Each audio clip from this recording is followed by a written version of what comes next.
Assalamualaikum.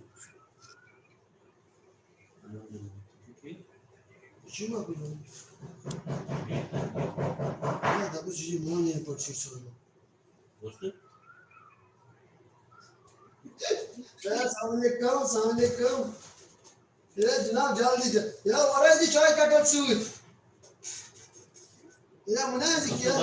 Ya ağzı kapa ya saçım sırtı bu. Çiçeğe bakama. Cumaca paulus ki nasi. Cumaca asid dondu. Asa biraz baştı. Ya açı वापस. Camera चल रहा है Hatta yani bozu. Tapi ya agar dia kuat. Ini pakul pas. एक पे जो पंद्रह साल Ya yani bu da sağlıklı. Bilayla onu sikeyim. Aslan. Şimdi bana yiyip bakıyorum. Aslan. आज में ताल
जो भी दिन आता है उस दिन का जो खास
Hello, Assalamu alaikum. Very good morning to all of you. Okay, I would request today's moderator to please start the participant presentation.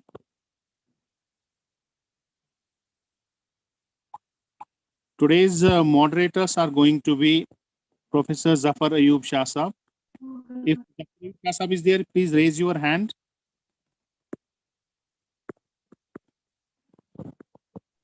Professor Zafar Ayub Shah Saab will be the moderator for the first session. Yes. Yes, sir. Yes, sir. Yes, sir. Am I audible, sir? Yes, you are audible. Suhail साहब इनको please आप unmute ही रखिए जाफर साहब को.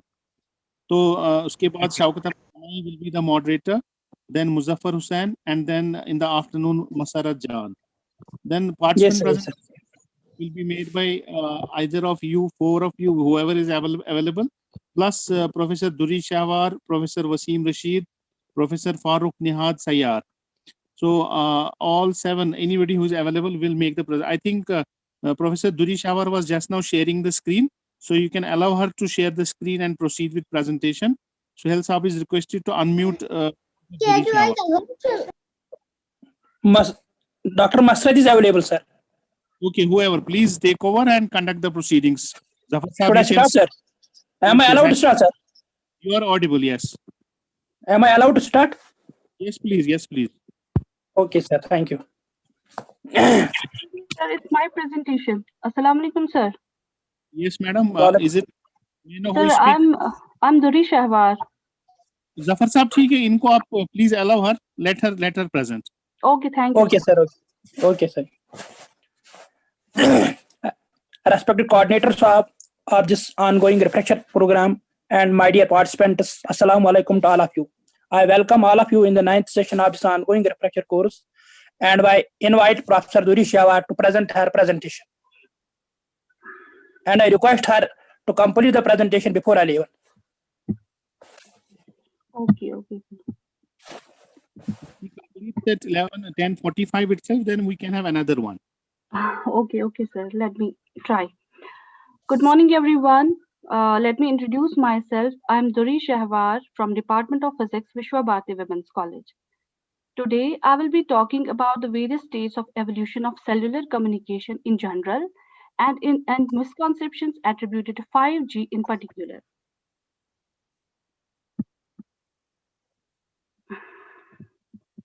What has happened to this?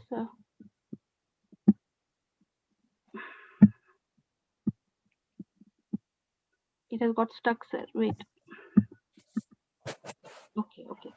As you people may have heard various insane conspiracy theories regarding 5G towers, weakening the immune system, causing global pandemic, and even causing the cancer, let us know the truth.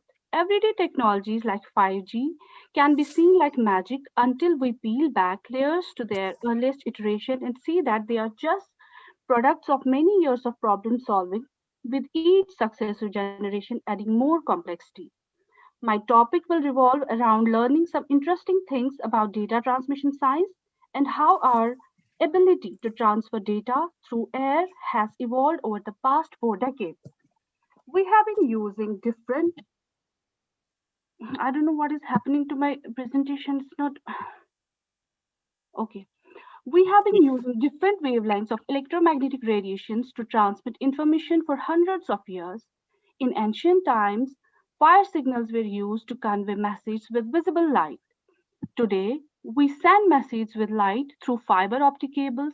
These cables are capable of carrying huge amount of information and are the bedrock of internet, but we cannot connect all devices to it because many devices need to be wireless. To make wireless data transmission possible, cellular networks needed to be developed, and it all started in Japan in 1979 with the first generation cellular network, which we now call as 1G. It began in Tokyo, where higher power radio towers would communicate directly with phones installed in cars. These towers used radio waves and simply transferred the data in analog. An analog message signal can be transmitted by superimposing it on high carrier frequency because high frequency waves need less antenna size for transmission. And for direct transmission of message signals, we need insanely large towers or antennas. The resulting waves are called AM or FM waves, depending on the mode of modulation. To transfer a call using this method, we need a dedicated frequency band defined by the lowest and highest frequency used. If another user is using that frequency band on the same tower, then we need to use a different frequency band. The more frequency we have, the more calls a tower can handle. This is what we call bandwidth. As the number of users grew, the system capabilities were continuously stretched. Adding more frequency to grow, bandwidth is an option, but adding frequency comes to difficulties. Frequency needs to be licensed, and there is a lot of competition. Weather radar, military communication, GPS, television broadcast, radio station, radio astronomy, aviation system, and air traffic control all need their own frequency bands. In order to gain new frequency bands, companies often had to go auction and purchase a license with huge capital investment. This was done with every new generation of the cell network. Increasing the number of users that can use the same frequency band can be simple as increasing the number of towers. Instead of using a single high power tower to cover an entire city, multiple power towers could be used. Frequency bands could then be assigned to individual customers within each tower's range without interfering with the same band in neighboring cells. This increased the number of users network could support it, but it does not increase data transfer rates. At its best, 1G was capable of transferring about 2.4 kilobits per second. 2G ushered in a new era of mobile phones with the introduction of fully digital system, which enabled a new form of communication, that is text message, with 160 character limit. Each character was encoded with 7 bits, contained 1120 bits in it. When 2G was first introduced, it could achieve about 9.6 kilobit per second. It could handle that 1120-bit text message with ease. But 2G era lasted right up to the launch of first iPhone, and speed had increased to 200 kilobits. This was possibly due to improved internet protocol like GPRS, that is, General Packet Radio Switching, sometimes referred to as 2.5G. By the time iPhone 2 launched, 3G was the new hot topic. 3G introduced additional frequency bands. It is estimated that in Europe alone, companies invested over $100 billion in auction to gain new frequency. But 3G also made the change to a system that fully utilized with GPRS utilized. Packet switching allowed thousands of customers to share many different frequency bands far more efficiently. Here, data is split into small data packets. Each data packet contains a header which contains the address of the destination and information on how to reassemble the data packets back. Splitting the data up into smaller byte chunks allowed us to make better use of the frequency bands. It is like changing from sending a huge truck of data on a single road to sending thousands of motorcycle messages over the roads with the least traffic. This made the use of the frequency band capacity more efficient and allowed us to carry more data. As time went on, their protocol improved, allowing even more use of bandwidth. In 2005, high-speed packet access HSPA, which we have likely seen represented in our phones as H+, was introduced, which increased speeds up to 42 megabits. This was labeled as 3.5G. 4G introduced a new technology called long-term evolution or LTE. It introduced even more frequency bands like 700 megahertz band that was previously used for analog TV broadcast. It also introduced a new way of squeezing more data than the existing frequency bands with orthogonal frequency with orthogonal frequency division multiplexing or OFDM. This technology allowed signals to be squeezed together and overlapped with the signals arrived there. They were separated out and converted to binary data once again. The fact we can stream HD movies on our phone without a wired connection would seem magic to the average person. It has gotten to so advanced that we are now struggling to increase speed without adding. Please, please, admin, mute them. Please mute Dr. It's creating a lot of fuss there. Please. Excuse me. Please, admin.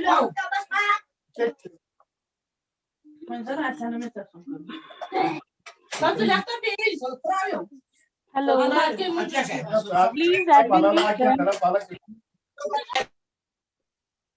It has gotten so advanced that we are now struggling to increase speeds without adding new frequency bands.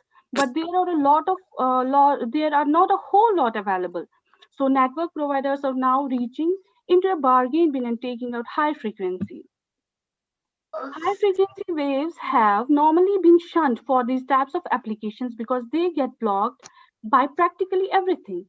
Think of them like visible light. Unless you have a direct line of light with a torch, we cannot see them. To deal with this, these network providers need to install huge number of transmitters. Studies have estimated that to bring 100 Mbps download speed to 72% population coverage and 1 Gbps speeds to 55% of US population, about 13 million utility pole mounted 28 gigahertz base stations would be needed at a cost of staggering $400 billion. This sort of infra is what we call as 5G technology. High frequency can carry more information because we are encoding our information into the wave cycles. Our measure of frequency, as we all know in our lower classes, we have studied this, that our measure of frequency is 1 hertz, is hertz. But 1 hertz really means that one wave cycle is reaching us per second.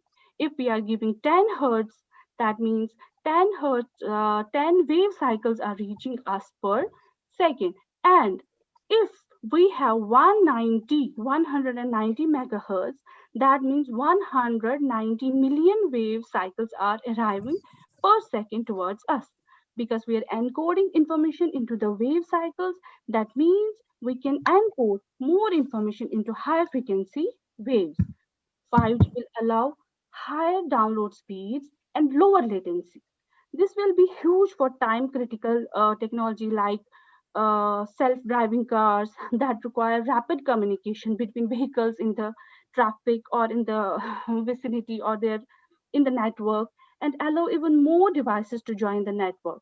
To create the Internet of Things, 5G has a lot of potential and it is not dangerous at all.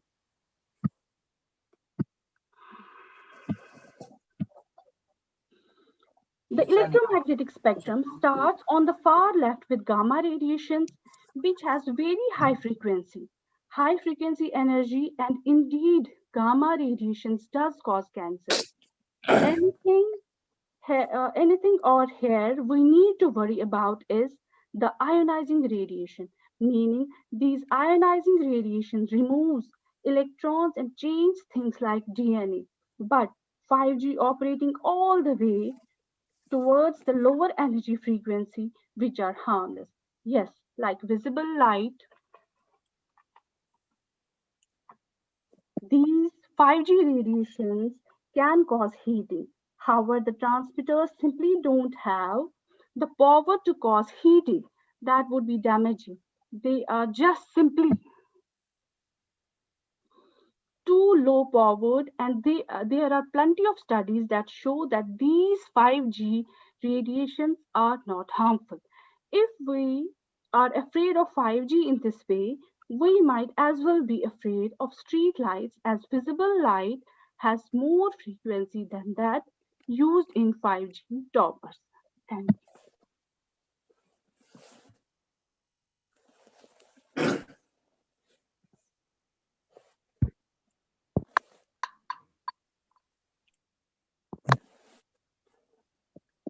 Thank you, Duri Shawar, for this nice presentation and informative lecture. Professor Zafar Ayub Shah Saab, we already have Professor M.A. Shah Saab has already joined us. So Yes, I sir. think, we will just start the session. By the time we introduce him, it will be 11, and most of the participants have also joined already. So I Yes, sir. think let us go ahead with the first technical session.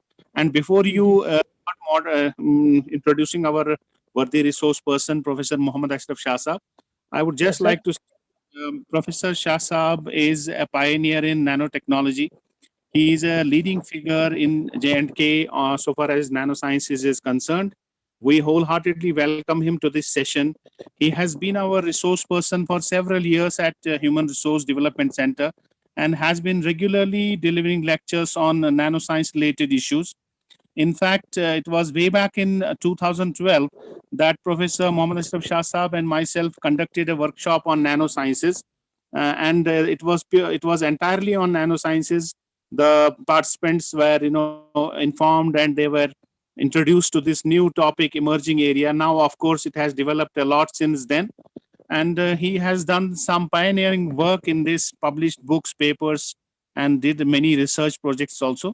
So it is really a pleasure to have Professor Muhammad Ashraf Shah Saab here. I wholeheartedly welcome him on behalf of Human Resource Development Center. And now he is, slowly inching towards molecules. Earlier, he used to talk about materials, nanomaterials and all. Now it seems he is switching from nanotechnology to femtotechnology. More of that will be clear in today's lecture, which is entitled From Materials to Molecules. I would request Professor Zafar Ayub Shah Saab, today's moderator of the session, to formally welcome and introduce our worthy resource person. Over to you, Professor Zafar Ayub Shah Saab. Okay, sir. On behalf of the participants and HRDC University of Kashmir, I welcome Dr. Muhammad Ashraf Shah Saab in this 9th session of the refresher course. Dr. Muhammad Ashraf Shah is currently working as Senior Associate Professor at National Institute of Technology, Srinagar. Dr. Shah has doctoral degree in condensed matter physics from Jamia Millia Islamia. He is a prominent researcher of the Valley. He has published nearly 100 research articles covering the contemporary developments of nanotechnology. He has authored 2 textbooks and edited 3 textbooks dealing with nanoscience. Dr. Shah has worked with prominent scientists both within and outside India and has been honored on many occasions. Under Nanoscience Ministry of Science and Technology, New Delhi, Dr. Shah was awarded a mega project for developing special laboratory for multifunctional nanomaterials at NIT Srinagar. Dr. Shah is also credited for having launched PG program in physics at NIT Srinagar after 60 years of its establishment. His area of research is nanoscience, and in collaboration with different IITs, Dr. Shah has organized a series of international conferences on nanotechnology for better living, which provides an interdisciplinary platform to hand over this new technology to younger generation. Mr. Shah is also an excellent writer and writes articles in daily newspapers like Greater Kashmir, Daily Excelsior, etc. With this brief introduction, I welcome Dr. Muhammad Ashraf Shah and invite him to deliver his lecture. His topic will be From Materials to Molecules. Over to Dr. Muhammad Ashraf Shah. Thank you, Shah Saab. Thank you. Thank you, Shah Saab. 1 minute. Oh.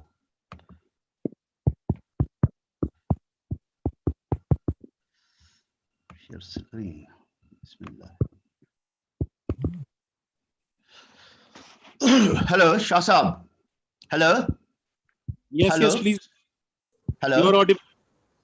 Yes, sir, you are Am I audible. audible? Am I audible? Yes, Ashraf Saab, please go ahead. Start sharing your screen. I have already shared. Is it Okay. not? Yeah. Yes, you can go for the slideshow. Okay. Okay. Is it all right? Yes, it is visible. Please go ahead. Okay. Thank you, Gir Saab.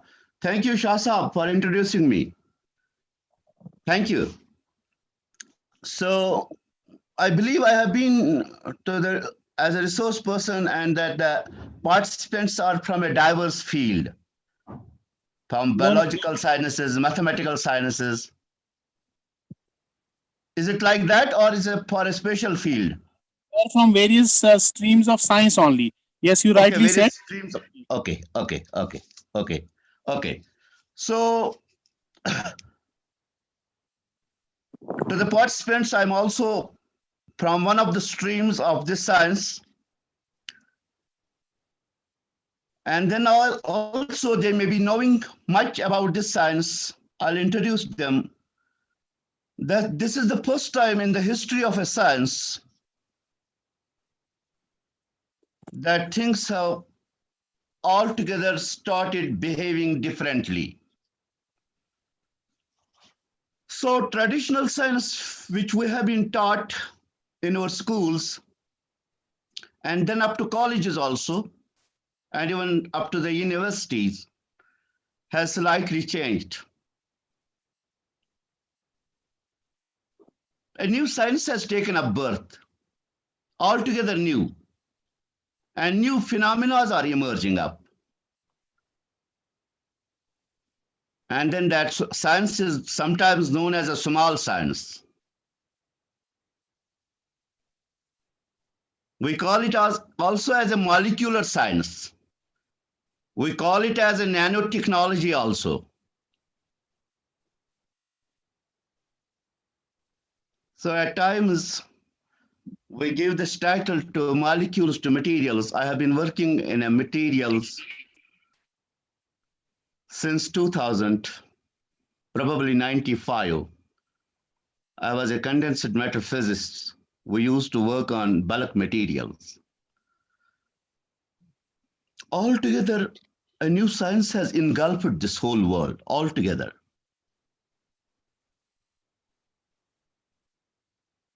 And this science is based on molecules. Even a few molecules, even few atoms, they change the properties of the materials. This was not earlier. I remember my chemistry teacher used to teach us that if you want to change the properties of a material, change its composition. Now, what we are now observing in our laboratories as a bench scientist, you change the molecules, you change the size, you change the shape of a material, phenomena altogether changes, properties altogether changes. So this was a new science to the whole world. And now see the blessings of this new science. I'm sure and hopefully it's going to change our life. It's still in a mature state. We were not having good brains to work in it. Some old brains are working. We need our young students to come up, join these new sciences, and I'm hopeful that wonders may come up. And I have been saying it that it's going to change the life of our children and to their children, inshallah. Regarding that lecture which I have heard at its tail end regarding 5Gs, 4Gs, it's going to bring a revolution in the IT sector, in information technology. And as a collective responsibility, as a brother, as a teacher, I request all my teachers to convey the same to the students. I also, we used to give them that old traditional projects to our students. Believe me, one of my student, whose father has done BTech from that NIT Srinagar, told me that, sir, my father also received the same project when he was in the final semester. I gave him the same project. Now we have the responsibility in a 21st century, we need to change little bit a trend. We need to give them the new challenges. And I'm hopeful that these new brands are in a position to do wonders in these new things. Moving ahead, this is what we do at National Institute of Technology. We prepare these nanomaterials, we prepare these materials in different shapes, in different sizes. A new mathematics has emerged, a new geometry has emerged, a new geometry has to deal with it. We sometimes make nanorods, see the bottom of it, just above it. We sometimes make tabular structures. Now it's a trend to make tabular structures in this materials world. To make every material, almost every material is being tried now. Every material means that all materials which are listed in periodic table, they are being prepared in tabular form. And few of them we have been able to successfully to do that. We have been able to make nanocapsules also. Altogether different material, altogether different shape, altogether different sizes. And that, believe me, that all materials having different shapes and sizes have a different properties. And so they do miracles. During this COVID, during these difficult times, few of the people, they have come up with that. Those were Indian origins, even from Italy, they came up with that disinfectant tunnels also. Those were having antimicrobial actions. And at the top, I have mentioned 2D materials. 2D materials, one of the famous 2D material is a graphene. We have not been able to prepare graphene, though few of my students are working on theoretical aspects of it. But a professor in Manchester, he claimed that he is in a position to filter salt water with the help of a graphene. This is a wonderful material, which is going to address almost energy crisis with which many social evils are associated. This material is going. This is one of the wonderful materials we have been able to produce so far. So stop me wherever you feel. Hello, Ayub. Stop me wherever you feel which is not understandable. Hello, who is coordinating this? We are coordinating and listening to you. Please continue. They will ask any questions at the end, and they are putting the chat box. Okay. So there is nothing to which cannot be understood. You are very much clear. Please continue. Yeah, sir. One-way monologue. I never liked it. One-way monologue. They can stop me anytime, anywhere. So few things should be very clear. Once it is clear, then and only then he can take the same thing to the classroom. If he has a doubts, what doubts he will carry to the classroom. It happens to me also. Once we learn something from that faculty development program, if we cannot learn things, what can we take to the classroom? So my concern is that whatever I am saying, it should be clear. And the same clear thing should be transferred to the class, wherever they will go. So the first thing I have been saying, that a new science, a molecular science have emerged up where shape and size matters. This was not earlier. This was a big bang in the life of science. This was a revolution. ये एक इनकलाब था science की दुनिया में.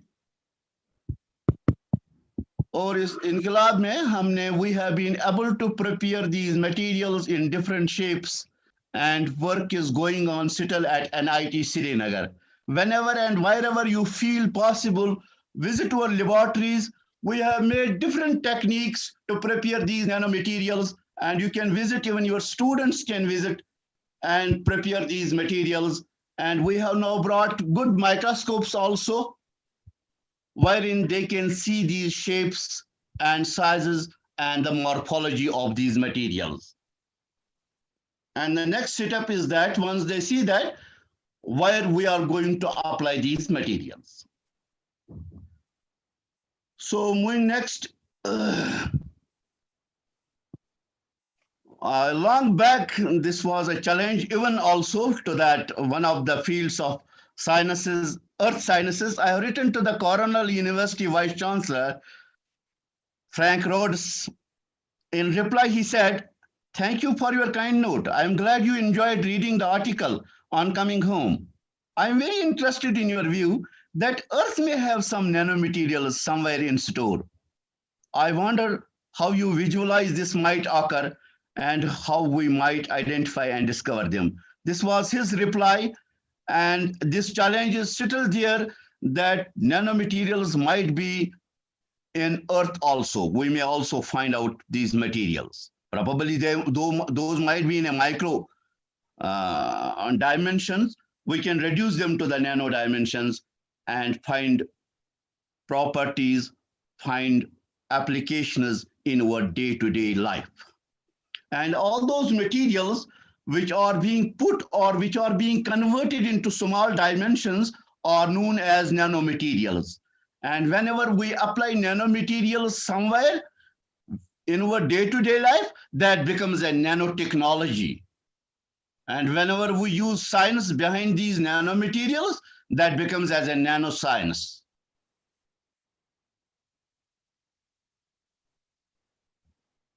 So again, I am saying that we are in a position to find out, to make materials of different shapes, the particles, the shells, the spheroids, shells, rods, tubes, even the rings. And then that great man who was visionary about this science has made a statement that there is no secret to limit us at the bottom.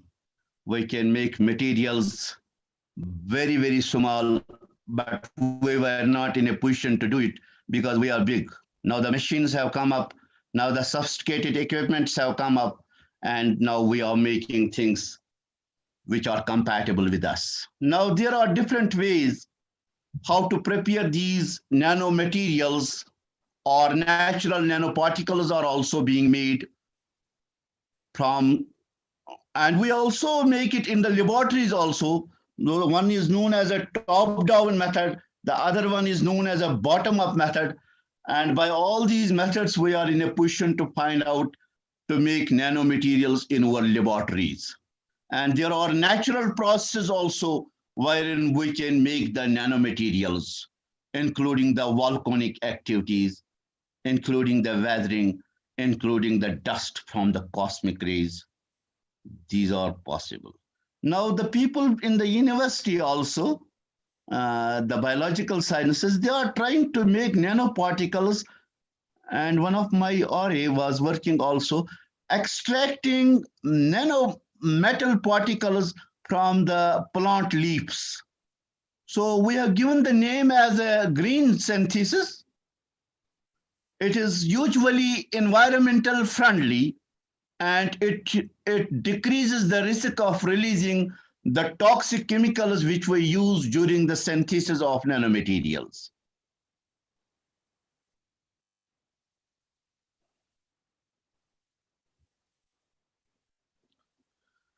Dear participants, you will say that where these nanomaterials have been, you see your DNA is a 2.5 nanometer. You see the protein, it's a 5 nanometer. There's a cell membrane, it's a 10 nanometer. The glucose, all viruses, including this one, including this coronavirus, is probably 100, 120 nanometers. H1N1, it is 90 nanometers. You have a diameter of a hydrogen atom, you have a water molecule, it's 1 nanometer. And the first nanomaterial which we have been able to produce in 1985, from that Rice University, Somali came up with a single molecule of 60 atoms carbon molecule, which is also in syllabi of 10th class, probably, or in 9th class. That's known as a buckyball. And that has a dimension of a 1 nanometer. It was not put to applications, money applications. Nonetheless, it was a discovery, and that group got a Nobel Prize also for that buckyball. So that was having a dimension of 1 nanometer. And the first nanomaterial which came up, which was shown in a conference or in the similar workshop which we are now making up, a professor from Japan came up and he showed that carbon is also in a tabular form. And that tube was having a dimension of 2.5 nanometer. Since it was a carbon, so they gave the name as carbon nanotube. And it has shown miraculous carbon nanotube in mechanical engineering, in electronics, and then also in medical field.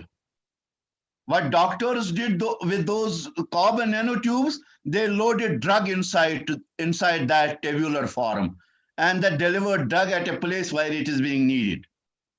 Prior to that, we used to take it orally. No specific target drug delivery was made with carbon nanotube, which was only having dimensions of 2.5 nanometers, which could enter into a vein and move as the boat moves in a dull lake. There's no harm in it. And now recently in 2004, a Russian boy came up with a new material that's known as a graphene. It is 1 atom thick only. Though equations were written long back, 1954, that it is possible to peel a single layer from graphite. Graphite was well known. Diamond was well known. It was predicted that the single layer of a graphite is possible. But till 2004, nobody could do that. This Russian boy did it, who was probably finally settled in Manchester, Andrew Jim. He came up with this single layer of a graphene and got a Nobel Prize in 2010. This is one of the wonderful materials we material scientists have been able to produce. And it's doing wonders. And I told you that recently that Rahul, he's working in that National Graphene Institute, who claimed that he can filter these salty waters with this graphene. Hopefully that water scarcity may go. We have enough water. It is 7 times. And 3 times we have a land. But we till time have not been able to purify the water. These materials are now doing wonders. So there are many materials well within the nature, well within our laboratories, which we can prepare in nano dimensions.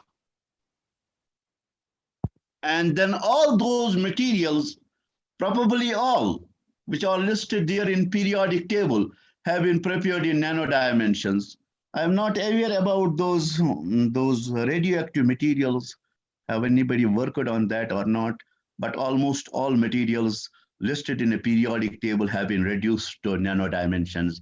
And all of them, believe me, are showing marvelous properties, or rather than as compared to their bulk materials. Professor Ashraf Saab, sorry to interrupt you. Please. There are some of the participants have written comments in the chat box regarding the scale, which is being shown on the right side of your slide. Okay. Like there is some typographical mistake because the water is being shown at 10 raised power minus 1. And so bacteria is being shown at 10 raised power 3. Can you please explain this out? Yeah. 10 raised power 3 is 1,000 nanometer. 10 raised power 3. And I have written on this side, bacteria, germ. It's 1,000 nanometers. Why does it go wrong? It is a 100. It is 100. I might have written 100 over here. Okay. And this is missing. This molecule is missing. This virus. Yeah, viruses, I have told 10 to 100 nanometers. Gir Saab. Right. Yeah, I will read out the comments. Gir Saab, Ayub Saab. Yeah, Sir, I could not see the comments. I could not see the comments, but I could there is not see the comments. But do they believe that DNA is of 2.5 nanometers? the comment is a glucose molecule cannot be bigger than a protein molecule. Yeah, that there might be a little mistake. There might be a little mistake. Yeah, in that one, there might be a little discrepancy, but but majority of that have been written approximately.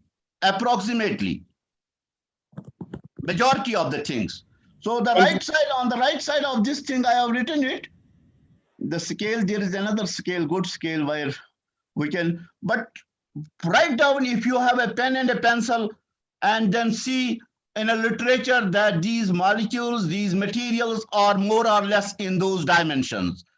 See, Gir Saab, that's when coronavirus came up, we could not measure exactly the dimension of these viruses. We could not measure.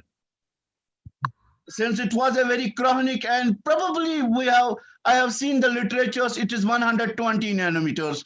Somebody said me that it is 140. Somebody said me it is 100. Then our professors at this Sikkimus, they have said that it's an airborne. So, okay, if it's an airborne, then it should be below 100 nanometers. Because below 100 nanometers, the gravity does not attract them. So they float in an air. So it's more or less. He's right in saying that glucose molecule cannot be bigger than that. It's an approximate dimensions. Then I am also saying you then that my concern is that there are many materials which Almighty has done it in a nano dimensions, which the nature has been doing it since the inception of the birth of this universe. Now we started it 10 years, 20 years before that we got molecules, we got carbon material. It was in a 2.5 nanometers, exactly the dimensions of a DNA. We got a graphene, only 1 atom thick, 10 years back. We got a buckyball in 85, which is now in a matriculation books also. It was only 1 nanometer.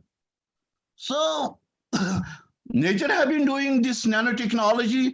There are many materials which are in nano dimensions well within the nature. That's why I have written to this gentleman, to this Vice Chancellor. He's a prominent geologist. Talat Saab might be knowing him. He's one of the renowned figures in geophysics. And I said him that now we need to find out, since we have failed to make these nanomaterials without toxic chemicals, is it not possible to find out nanomaterials well within this earth? And then he replied that this might occur and we need to find it out, the ways. So it's not like that. My concern is that we have been able to make materials well within the laboratories in nano dimensions, and all those materials which are in a nano dimensions as compared to their bulk materials are showing marvelous properties. So I call them this nanotechnology, nanoscience, and small science. And I have given a new name. It's the garden of a physical science. It belongs to all. It does not belong to physics, zoology, botany, chemistry. Almost all sciences, all engineering, all medical fields, agriculture fields, it belongs to them. And I have given this name as a garden of a physical science. So you can see how many gardeners are working in this field, and then how many flowers hopefully may come up. From this multidisciplinary garden, researchers from across academic disciplines could possibly harvest solutions for the major crises facing the modern world. The modern world is facing many problems. They are facing problems in healthcare and a disease. I remember that lecture of that WHO chief, and the moment it started, this coronavirus started, he said that we got the last case of Ebola, and next day this came up. coronavirus came up. Besides that, we were having crisis in healthcare. We were having malignancies, people selling their whole land property for a malignancy. We could not recover a patient. We have cardiovascular issues. We have money issues in the health sector. We have water scarcity. I have been saying it that there are tens of thousands of children who do not see their first birthday. They die before that because of taking impure water.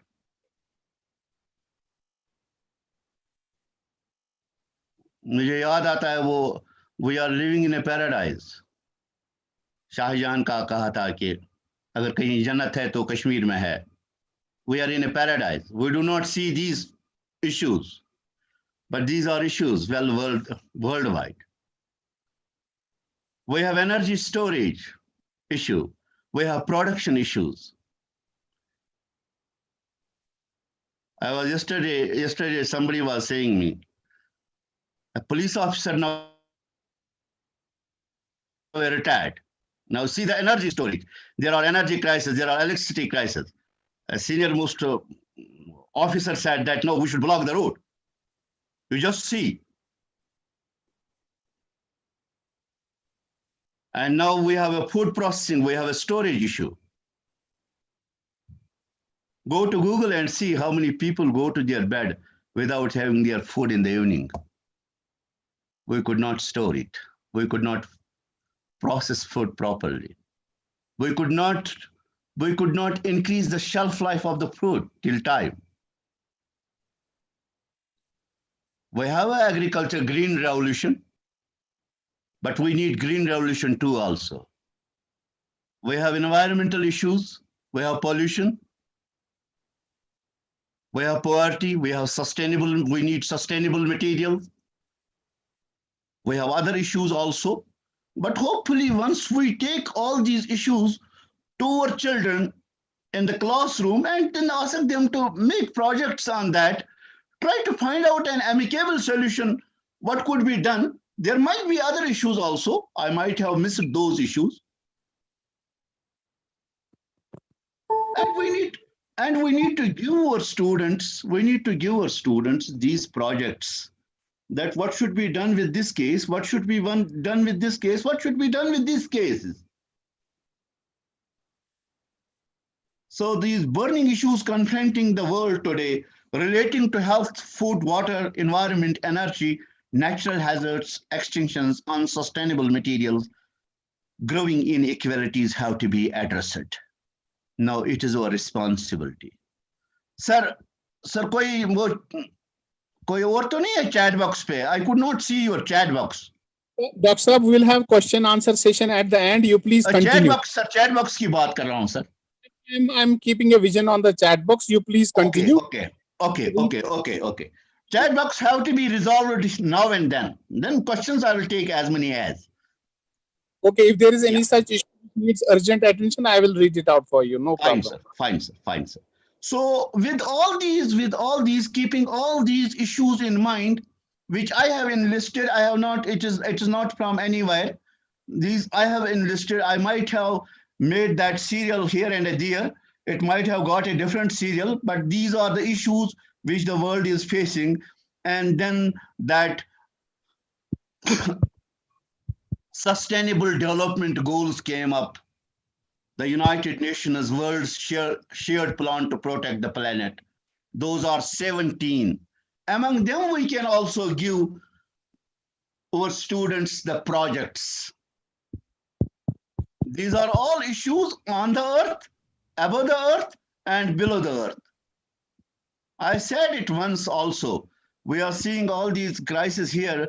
A lady came up, she was a queen there in probably, Jordanian queen. She came up after a lecture and she said that how the life is in a shambles, aquatic life is in a shambles. And then she said also it's around 1 billion people who are connected with this aquatic life, and it is also in shambles. And life on earth, life above Earth, we have been exploring things. So among them, we can also give some projects to our students and ask them to give an amicable solution.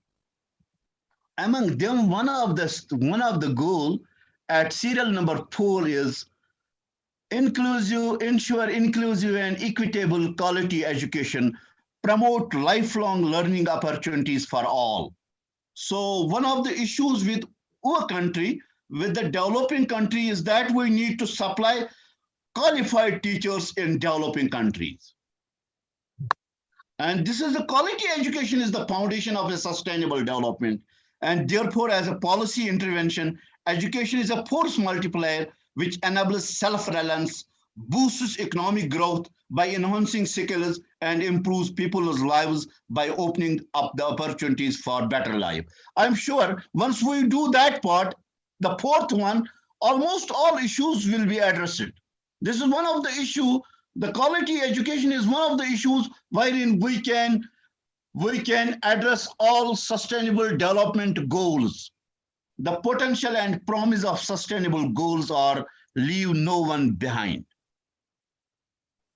So this is the fourth one, is one of the major issues which is connected to us, of which we are stakeholders and which we need to take it to the classrooms also. I gave you an introduction about this material, that carbon is not carbon. It is not only carbon is not equal to carbon now. It's almost all. It's a gold also. You have 2 gold rings. One is on the left hand, one is on the right hand. Take it to the laboratory and find its properties as a gold. Both the rings will have same properties. You knock out one atom of this gold and knock out another atom of a gold from another ring, take to the laboratory, I'm sure the properties of the 2 atoms will be same. Both of them are gold. Altogether, what happened?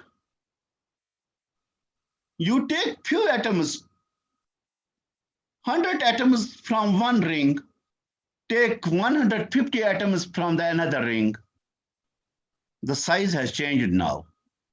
Take to the laboratory, the properties will be altogether different. So was the case with the carbon. Diamond, graphite was altogether well-known forms. Buckyball came up. It has altogether different forms. The nanotubes came up, carbon nanotubes, altogether new different dimensions, new properties. And very recently, graphene came up, which is the perfect thermal conductor, better than stainless steel. Not even a single gas molecule can pass through it. A new material is altogether different. Now we are making graphene sensors. God forbid, even if a single molecule enters your university within the campus, including this coronavirus, including the H1N1, it detects, it gives a sensor, it gives a buzz that such and such molecule has entered and you need to wear masks. Not to talk of fire, smoke molecules and other molecules.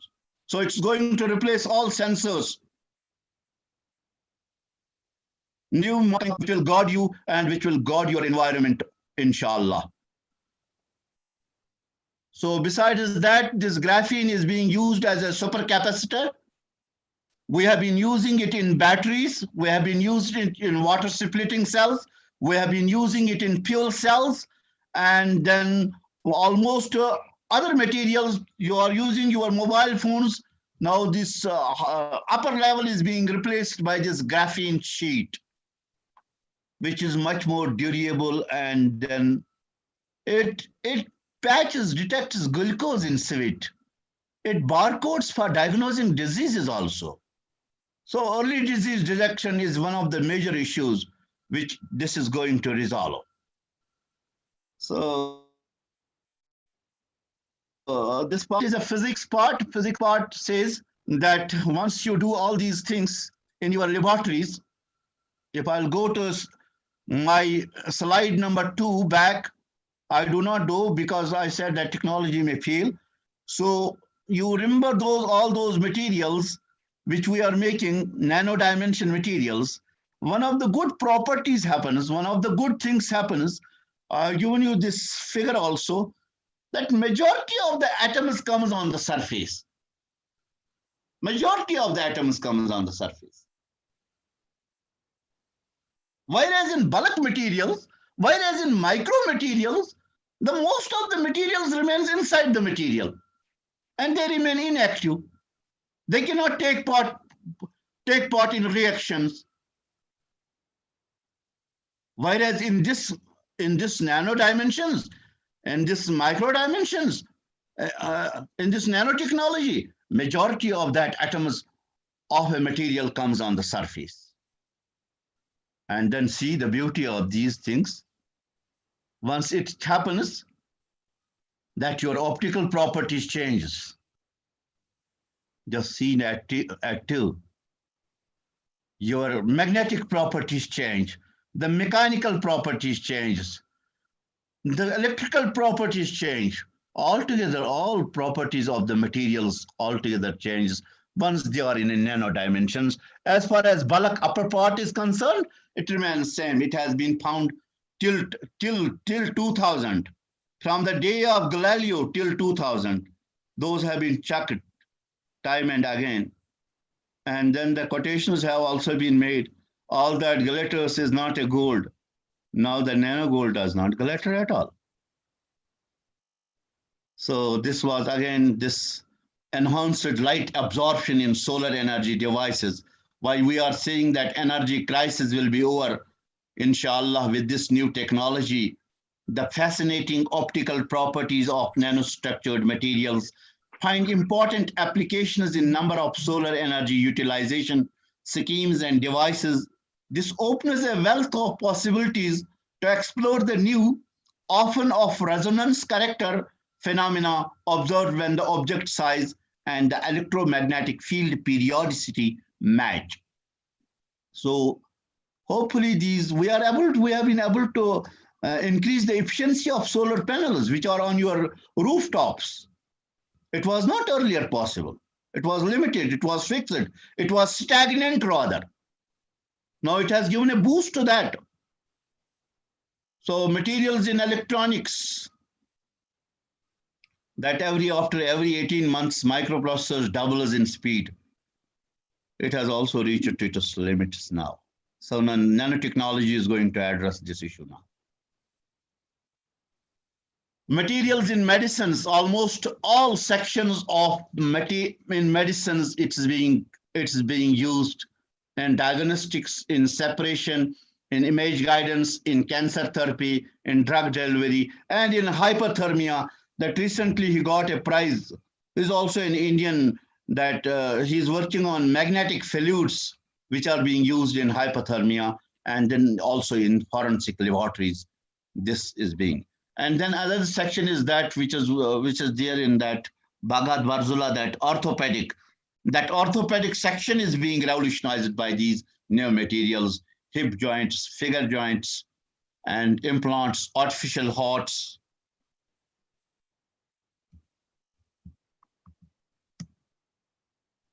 These materials are being used in roads, in constructions. And hopefully your buildings and roads will last much longer, much more longer. Photovoltaics, I have worked. Materials in materials. You see that coatings, stand-resistant clothing, cutting tools, high density. Do you understand Kashmiri all? So I remember my grandfather and then my grandmother also. So she used to tell him that if you are going for Friday prayers, take this knife along with and get it sharpened there at blacksmith shop. Now see the knives, now new knives. They are having now that diamond coatings on it. I have been seeing from the last 2 years in my home, it does not go blunt. So is the case with the industries. All cutting tools have been coated with nano diamonds, with nano materials, and then those cutting tools does not go blunt at all. I have been saying about these stain repellent clothing. The clothes which you wear will not get stains now. They will be wrinkle free, and hopefully all these materials will act as the sensors once, God forbid, and it's also used in United States. God forbid if any of the organ well within the body goes wrong, it gives a sensor, it gives a sensation, it gives a sensor, it gives a buzz that with a CC to your parents that your son or a daughter needs to see a doctor. It's the early detection. Disease sensors are being impregnated in these clothes now. Fuel cells, catalysts, it has changed altogether. High density data storage, you are seeing now. Conductors, semiconductors are being, this part is now, this electronics part is now being revolutionized. And cosmetics part, it has done also good. Bush's part, misal wana iodexage. We will move ahead, we'll take questions. So almost all, I was saying about this stain-resistant clothing in the United States Army. Few of those armies, they use this one clothing, which are having a nano coating. What happens over there, God forbid, even if a drop of a bullet comes in contact with that uniform, it gives an information to the headquarters that such and such soldier or officer has been injured and he or she needs treatment. So see these blessings which are being all linked to these low dimensional materials, small materials, or we call it as a nanomaterials. These are being used in fabrics. Foul also goes to that socks which we used to have, and winter wearing will be very so weightless also, these materials now. You have coatings now. The loads on the basis of that Lotus effect, we have now glasses coated with nano screens, and those are known as self-cleaning glasses. We have nanoparticles in nature also. Try to find out those insects, spiders, butterflies. Almost every place in the universe, including oceans, the atmosphere, the soil systems, glaciers, and interplay space. This garden of physical science is now everywhere, It's now everywhere. This slide, I have taken it from, it is not, it's little faint, but almost, I'll try to make a new one of it. But almost every corner it touches, every area of that, medical sciences, engineering sciences, dental sciences, and then the agriculture, and then that electronics, then sciences, and then that chemical engineering also, it goes up. And now we have, I was there in Middle East for some time. Believe me, we used to receive groups of that children who used to have programs to visit our laboratories, nanomaterials laboratories. And there's one of the wonderful university. So they used to depute those children to these laboratories, new laboratories, to see, वो कहते थे कि हम ज़ियारत करने जा रहे हैं नए laboratories की. So the 21st century, the role of a science needs to be recalibrated, and it is imperative for all of us to work for this one. Thank you, sir. Thank you. I'll take questions as many as, and that before that I said, I have written to it that just as ripple is separated out when a single pebble is dropped into water, the actions of teachers can have far-reaching effects. This I have written, this I believe, this is true. And I'm hopeful you will also agree to it that our teachings, that our sayings in the classroom will have a far-reaching effects. Thank you very much, Professor Mohammad Ashraf Shah Saab, for a very interesting session, very interesting presentation. Yes, it's absolutely need of the hour to sensitize our children, our small kids, school-going children, regarding this particular area, nanotechnology, and help and experience the niceties and the excitement of this particular technology. So I would now request Suhail Saab to please unmute our moderator of the session, Dr. Zafar Ayub, so that Dr. Zafar Saab could take questions from the chat window first, followed by open questions from other participants. But first, questions from the chat window. Dr. Zafar Saab, can you hear me?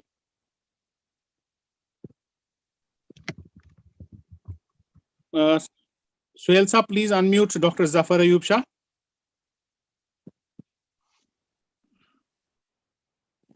Chat box को उसमें लागू ना अच्छे chat. Thank you, sir. Please Thank you, sir. One by one from the chat window. Okay, sir. Thank you, Dr. Ashraf Saab, for such an informative and interesting lecture. We have talked in detail about nanoscience and how they are going to revolutionize our world. Now I will take questions for you in the chat box.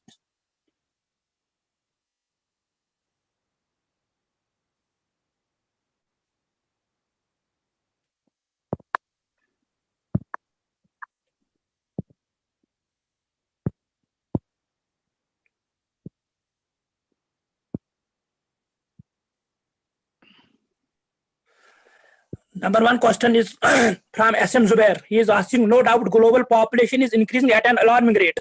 But how could nanotechnology ensure sufficient food for all?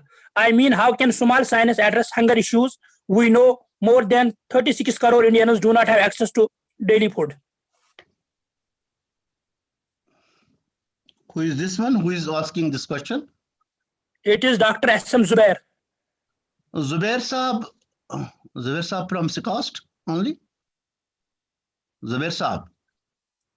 Okay. SM Zubair, I don't know where from he is. Okay, Zubair Saab. Okay, Zubair Saab. See, we got the Green Revolution 1, where we have almost good food now. I was in Middle East, I used to see those bags of rice from Sher-e Punjab. Now, with this new technology, we are claiming that first thing, that all those fertilizers which we have been using in this one will get now efficient fertilizers, which will enhance the production. And then the environmental issues will also be lowered. We will not use those chemicals. We will not use those fertilizers in quintals now. No, it will be in grams now. It will be in nano dimensions now. And it will separate the whole surface. Wherein you can see even 1 gram of a nanomaterial separates whole of that kirkar ground. So we do not need much chemicals now, much fertilizers. And whatever we use, I'm sure the Green Revolution 2nd will be because of this nanotechnology. The production will increase 10 times much. And hopefully, inshallah, not for this country, for almost all across the globe, we can have a sufficient food with this new technology. We need to explore. We need to give these assignments to our students, and there are records also wherein we have proven that the efficiency of the food production has increased. We have also records that wherein we have shown that the shelf life of a water bottle has increased from 2 months to 6 months. I do not remember exactly the country. Once you address those issues, that the shelf life of a product, you know how much food is being wasted every day. You know, sufficient for the population which we have right now. Every day. Now we have sensors. Now we have materials which could enhance the shelf life of the food. If that thing is being addressed properly, I'm sure there will be no crisis, food crisis at all. I'm sure. Okay, sir. We have another question from Dr. Abid Bande. Dr. Abid Why are Bande, not sir. why are not nanotechnology institutes coming up in the Union Territory of J&K? Are you doing anything in this direction? Who is that? Who was the person? Who was the Dr. person? Abid Bande. Dr. Abid Bande, sir. Abid Bande, sir, if you remember that, it came up also, it was taken up by all newspapers. Me and including one of my friend who had worked in Saudi Arabia and then in Korea, who's also working in our NIT as scientist D. So we went to Sharma Sahab, I mean, good books of Sharma Sahab, KK Sharma Sahab, then advisor of the Lieutenant Governor. And he discussed in detail this issue with us. And then he also promised that this, I have given a name also to it. This is Srinagar Advanced Institute of Nanotechnology, SANT. We have given a name to it as a SANT. He assured us that it will be taken up. But later on, I could not also find the time. And then those things could not be taken up. So young people should come up, young people should make a group and then ask the government to come up with some interdisciplinary institution, which could be an umbrella institution for all the colleges and universities, where your students can do projects, at least in the final semesters. So on that basis, I have written to the government. That project is also with me. A copy is with Sharma Sahab. And it came up also in almost all media that covered that the possibility of the SANT is possible. And I could not find out what happened later on to that. So it was SANT, Okay, Srinagar Advanced Institute of Nanotechnology. But I will continue I'll continue to remind governments also. I have written to UNESCO also for that financial support. And then they also said that local government should come up first and then they take up subsequently. Okay, sir. Another question from Hilal Ahmed. Why do you characterize the nanoparticles prepared in your lab? Yeah, we do have enough, Hilal Sahab. We do have enough characterization facilities now. Under TQ 3rd, we were in a position to purchase many good equipments, including that field emission scanning electron microscope, which you can see your materials in a nano dimension. You can view it. And then we have also one of the first X-ray diffractometer. I was the first one to get it in Jammu and Kashmir. No, in Kashmir, Jammu was having that X-ray diffractometer. And followed by that, we got one of the bigger X-ray diffractometer having all attachments wherein we can do these characterization sectors. We are given this section name as a Central Research Facility. It is being headed by Professor Mani, one of the senior most professors. So we have enough characterization facilities in NIT Srinagar now. And all those are modern facilities. I was also given 2 crores of rupees to build up. I have also built up some microwave workstations, the optical properties, that structural properties. And then SEM I have got long back in 2006, well before University of Kashmir even, through that World Bank funds. So we have enough facilities. Don't worry, you just come up if you are saying we have put up very meager amount for characterization. Come up and do characterization. It is open for all. Those facilities are open. Another question from Dr. Firdaus Ahmed. Is nanotechnology a difficult science? I mean to say, cannot we prepare our bodies from early age to make it higher levels? Cannot. No, it is not. The first question, the first part is very clear. The second part, I could not get it. The first part is that it's not at all a difficult science. No. Second part is, I mean to say, cannot we prepare our children from early age to take it higher levels? Yes. The second part is so beautiful. Yes, why not? When the countries like that, Middle East countries, they send their children. And when a country, neighboring country, China, could start these sciences in their 6th classes. Why cannot our students? I'm happy I conveyed it to that madam also, Madam Veena ji, that I'm happy to see that this buckyball has now entered into the syllabi of 10th class. Now they get a notion now that there is another kind of a material which is in a nano dimensions. And within few years, you will see once our children will enter medical colleges and engineering colleges and agriculture colleges, many of the subjects they will see that they are in a nano, they will be teaching nano part. I'm sure within few years. Many of the IITs, they have made it as a compulsory subject. Almost all branches of the engineering. Another question from Shaukat Ahmed Pala, sir. How can materials in nanoscience range bring extraordinary and magical results if the same material at micro scale seems to be less interesting? Does chemical properties of materials change in nano range? Yes, yes, yes. I have given you that question. I can even also give you, since you are my colleagues. So, I say to my students that take a pen and a pencil and then draw up these figures, sketch up these figures, and then I show them that how these materials are altogether different than the micro materials, and then that nano material, then that bulk materials. Almost what happens over here, why these properties change, I have said it and I'll say it again, that almost your material is made up of atoms, isn't it? You agree to it? Do you agree to it? We all are made up of atoms. What happens in a nanomaterial? Almost all atoms comes on the surface. With this, almost all properties change.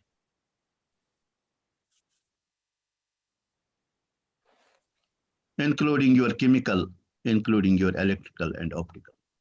Yes, sir, we do agree. Another question from Dr.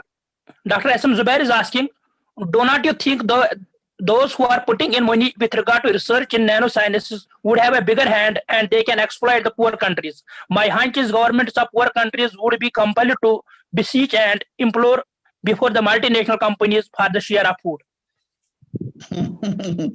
Yes, those things do go up.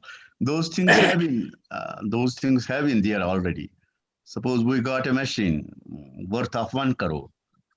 So that machine does not cost not more than, agar kharas nishtinimon, that will not cost more than 20-25 lakh rupees. For the 75 lakh rupees, they sell the technology. They sell the brain. So they have been doing it.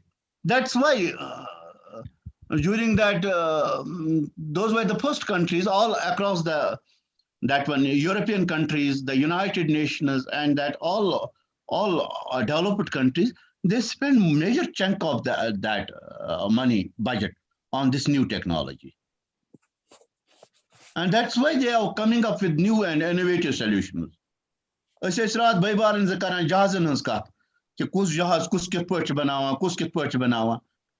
they are expertise in materials designing. So F-16 to go wind up now. They could not, those jahazes could not sustain with the new jahaz which are made up with these materials. Almost all light materials, all shape-changing materials. We are getting new materials. We are making wonders now in aerospace engineering, in other sections also. So almost all these countries, which are developed countries, they have done. We have not missed the train. If we can catch it right now, even it's also good. It's also good. I cannot say it. We have missed the train. Okay, sir. Thank you for such an informative session. On behalf of all the participants and HRDC Center, University of Kashmir, thank you once again for your nice presentation. Thank you, sir. Zafar Saab, aap thak gaye question puchte. No, sir. Participants have asked only these questions. There are no more questions. There are no more questions. Ask these participants to keep the Google on and ask questions as many as they have. And we have participant presentation also in the schedule. In the schedule. Okay, okay. So Yeah, I have one question. I have one question for Dr. Shah, please. yeah, please, sir. Please. Sir, you said in your presentation that these nanomaterials can be used for increasing the shelf life of fruits. Yes. Is it that they interfere with the enzyme activity, or is there some other mechanism involved? Yeah, see, sir, I cannot go into details because I do not know food sciences much, but the thing is that the material wherein they are packed, those are being improved. Those are being improved without changing that, without putting of the materials, without putting of the chemicals on the food. But the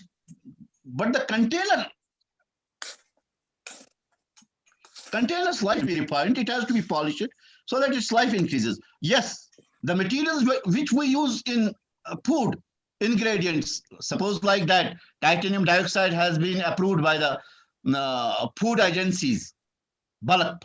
We use the same titanium dioxide in a very minor quantity, and you will see the efficiency of bulk titanium dioxide and the nano dioxide, it will be 10 times better.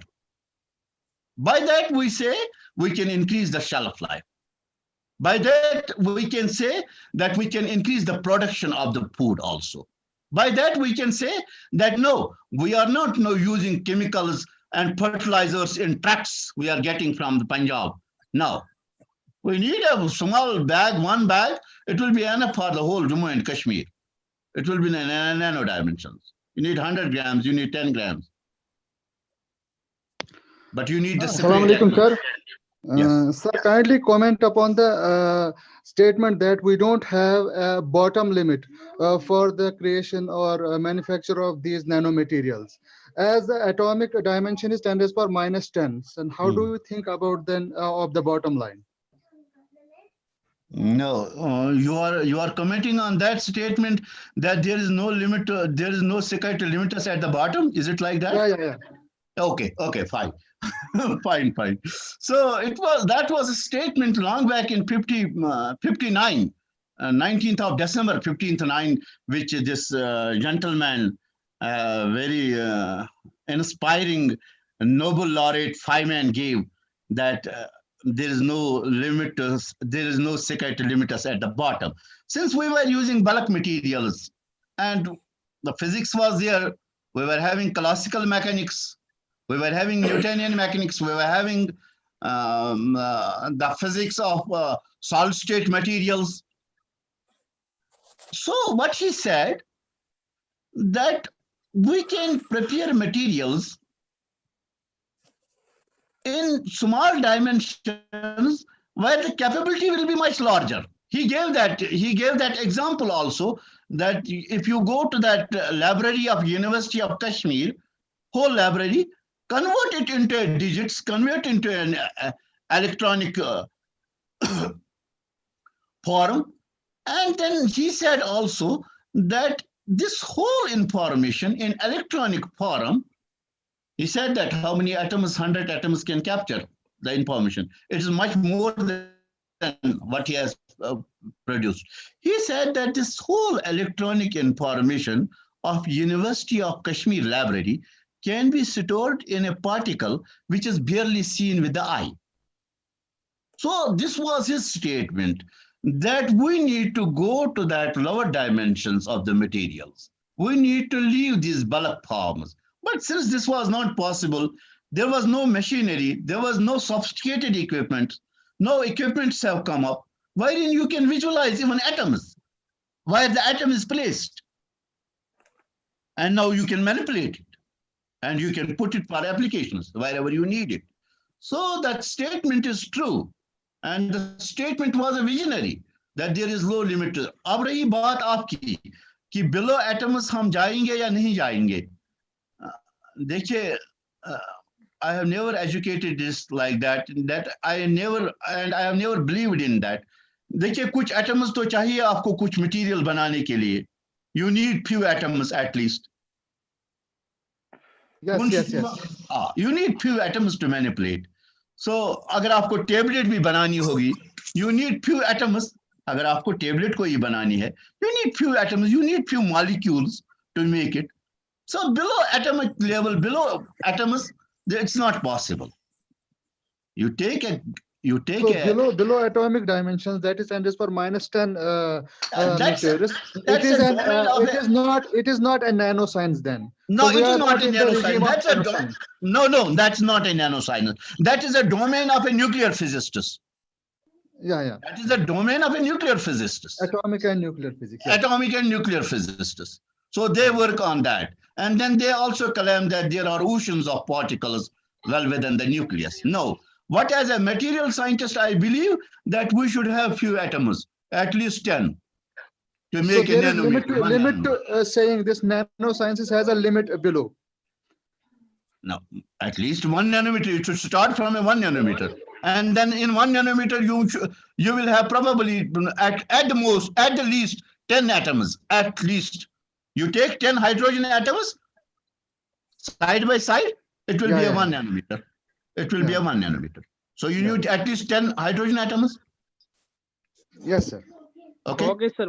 Sir, one more question. Thank you, sir. Thank you, sir. Please, sir. Please. Sir, you said that these nanomaterials are used for water purification. Yes. You know that this time presently we are using reverse osmosis for water purification. Okay. Do you think that these nanoparticles or these nanobots, they'll be more economical than that of this water purification process?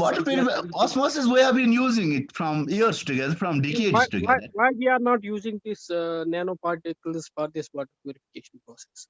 No, I said regarding this one, Rahul came up. Does it have economic cost?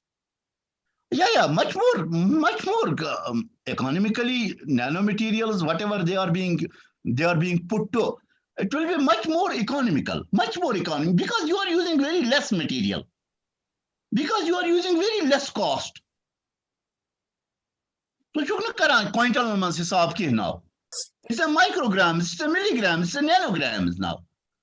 So you are using a graphene for the purification of the salt water, as this gentleman has claimed, and he was even awarded prize. And then the other gentleman who gave this the concept of this tunnel, disinfectant tunnel, he was awarded by your Prime Minister Narendra Modi ji, and he placed an order for those disinfectant tunnels to this Katlesh, who is working in University of Missouri. So I could not get it. So this water crisis almost will be over within a decade, with the application of nanomaterials, with the application of graphene. That means we can use it at the large scale. Huh? Can we use it at the large scale? Yes, larger scale, in larger scale. Yes, in industrial scale. Okay. Anything more, sir, please, sir. We love to come to you. We love to deliver lectures. The major part of it is that we get questions. We get innovative questions. Thank you very much, sir. Thank you. और फिर हम उनको अपनी किताबों में कैद करते हैं. Thank you, sir. I think the participants have asked all the questions, and I once again thank you for this nice presentation, sir. Thank you, sir, very much. Thank you. Thank you very much. Thank you. Now I request Dr. Masrat Jan to present her presentation. She has been waiting eagerly this morning for her presentation. Yes, sir. Dr. Masrat. Sir, allow me to share the screen. Wait, 1 minute. So the option is open. You can share the screen. There is no restrictions. Okay. Okay.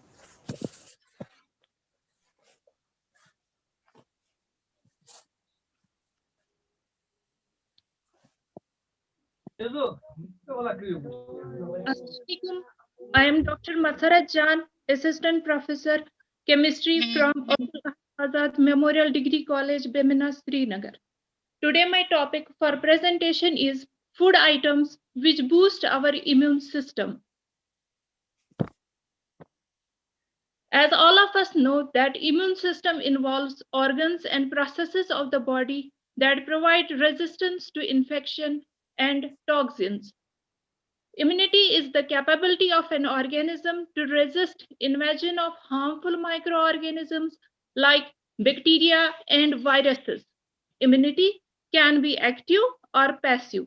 Active immunity occurs when our immune system is responsible for protecting us from a pathogen, that is, a foreign disease-causing substance such as bacteria and viruses. Passive immunity occurs when we are protected from a pathogen by immunity gained from something or someone else.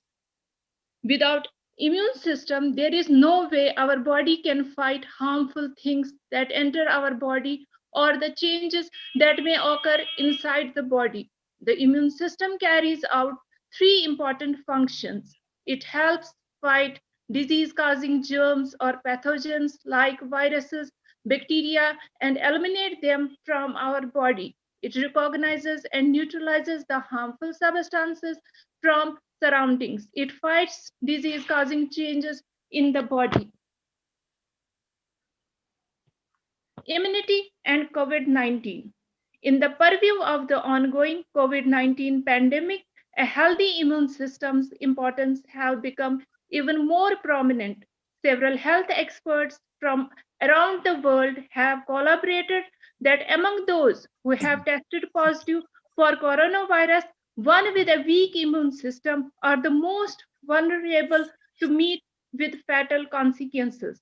As the countries are grappling with the imminent dangers that the deadly coronavirus pose, the healthcare experts suggest people must focus on building their immune system to counter with virus attack. One of the best ways to build our immune system and make it stronger is through dietary control. The food we eat plays a vital role in determining our immunity strength and overall health.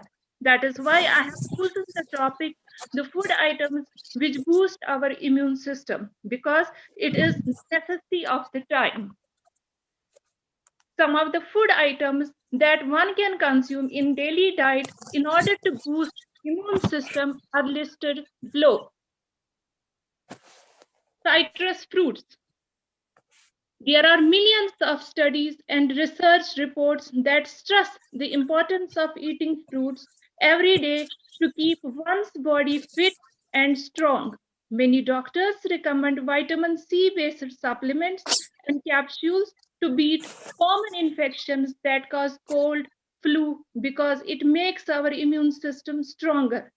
But instead of taking supplements, it is best advised to include any citrus fruit of one's choice in daily diet to get required dose of vitamin C and keep the infection at bay.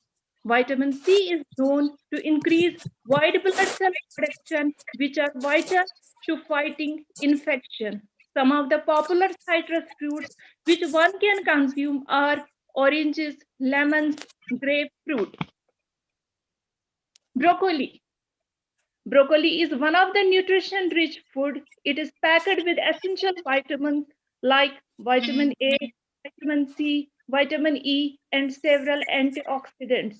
Research has shown that it is one of the healthiest vegetables that boost the immunity system and promotes overall well-being. Dietitians and food experts suggest that the best way to get the maximum nutrition benefits out of broccoli is to cook it to the minimal, or it is better to consume it raw. You can include few florets of broccoli in your daily salad or steam it and have it as a snack. Spinach. This leafy vegetable is filled with numerous antioxidants and is one of the richest vitamin C source, a vital nutrient that increases the immune system's infection fighting abilities. Like broccoli, the best way to consume spinach is to cook it as little as possible to assimilate maximum nutrients. Garlic. It is one of the most common ingredients in Indian kitchens, known for its pungent smell and taste. Garlic not only adds a bit of zinc to your food, but it also promotes our well-being. Several studies have linked garlic to fighting infections. Its immunity booster properties stem from the heavy concentration of sulfur compounds like allicin, allicin, and allyl propyl disulfide. Turmeric, another staple kitchen ingredient. Turmeric is well known for its antibacterial, antiviral, and anti-inflammatory properties as much as it is known for its bright yellow color. The spice is used in almost all the cuisines globally, and research shows that daily inclusion of spice in the food boosts the immune system. The high concentration of curcumin in turmeric is also known to reduce muscle damage. Almonds. It is common to believe that fat is bad for the body, but not all fat is detrimental. The human body needs good fat, and almonds are among the richest source of healthy fats. Additionally, almonds contain high amounts of vitamin E, a powerful antioxidant, vital for the healthy function of the immune system. Ginger. Ginger is one of the most versatile ingredients used extensively globally in savory and sweet dishes and even in beverages. Not only does the zingy taste of ginger add more flavor to the food, but its rich antioxidative and anti-inflammatory properties promote the overall well-being of our health. Many studies have linked ginger to elevating chronic pain and lowering cholesterol. Green tea. Tea is an inherent part of several cultures around the world. Today, several health experts, fitness coaches, and dietitians recommend having green tea for weight loss, but green tea is also a powerful food item that works as an immune booster and makes our body resistant to illness and infection. Fishes. Fishes like tuna, salmon are known to contain omega-3 fatty acids in abundance. According to medical report published in 2014, long-term intake of omega-3 fatty acids reduce rheumatoid arthritis risk. These nutrients are also known to lower blood pressure and reduce the risk of heart attack and stroke. Yogurt, a staple food in almost every Indian home, yogurt has active cultures that stimulate the immune system to fight the diseases. Experts recommend consuming a bowl full of plain yogurt rather than flavored ones loaded with sugar. You can sweeten the yogurt with fruits, berries, or even add a spoonful of honey. Yogurts are also an excellent vitamin D source, which helps regulate the immune system and increase body's natural defense system against diseases. With the onset of COVID-19 pandemic, many clinical studies are underway to study the possible effects of yogurt in controlling the coronavirus. These were some of the food items which will help us to boost our immunity so that we can fight against this deadly coronavirus disease. Thank you. Thank you, Dr. Masrat, for this wonderful presentation. You have talked in detail about which foods we should take in order to boost our immunity. Thank you very much. Thank you, sir. Now, I may like to invite Dr. Muzaffar Hussain Najjar to present his presentation. Dr. Muzaffar Hussain.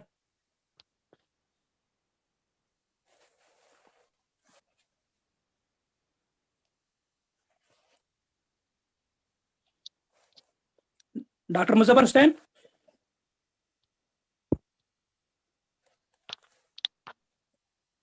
Please unmute Dr. Muzaffar Hussain.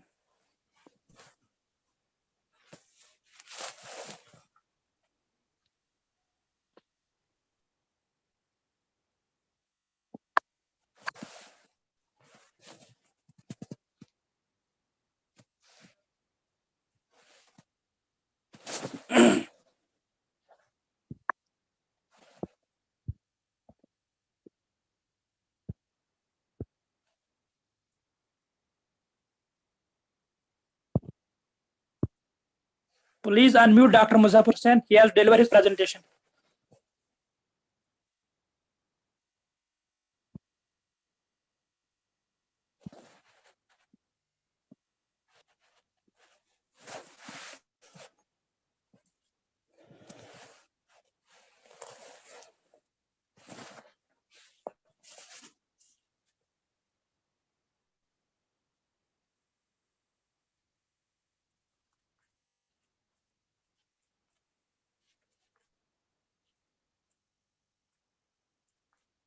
Suhail Saab, please unmute Dr. Muzaffar Hussain Najjar. He has to make his presentation. Dr. Muzaffar Hussain.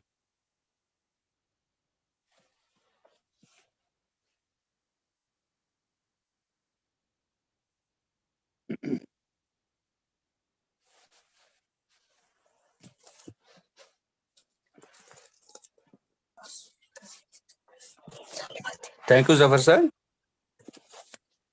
Thank you, Muzaffar sir. You are audible. Go on. Okay, sir. I am sharing my screen. Yes, that is visible.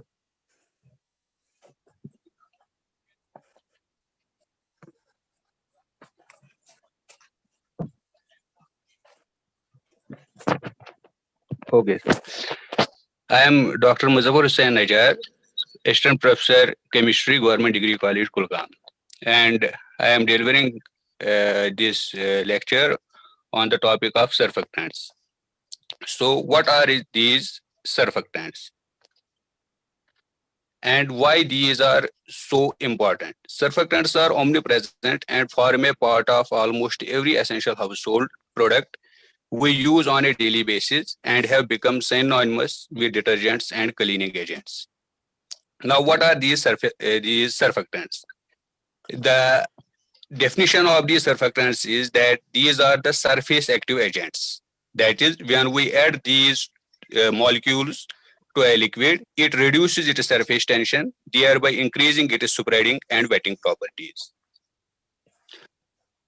What is the this relation between surfactants, detergents, and soaps? The surfactants is a general term. Those surfactants which we can use to get rid of dirt, dust in everyday life, those are known as detergents.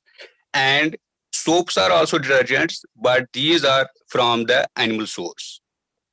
Now, the basic terminology used in this surfactant science is like this. We can use the term hydrophilic, that is a liquid or surface that has a high affinity to water. Hydrophobic, that has low affinity for water. And likewise, lipophilic and lipophobic, that corresponds to this oil, affinity to the oil. Now, any substance which is hydrophobic, that must be lipophilic. And here we use another term, that is lyophilic and lyophobic.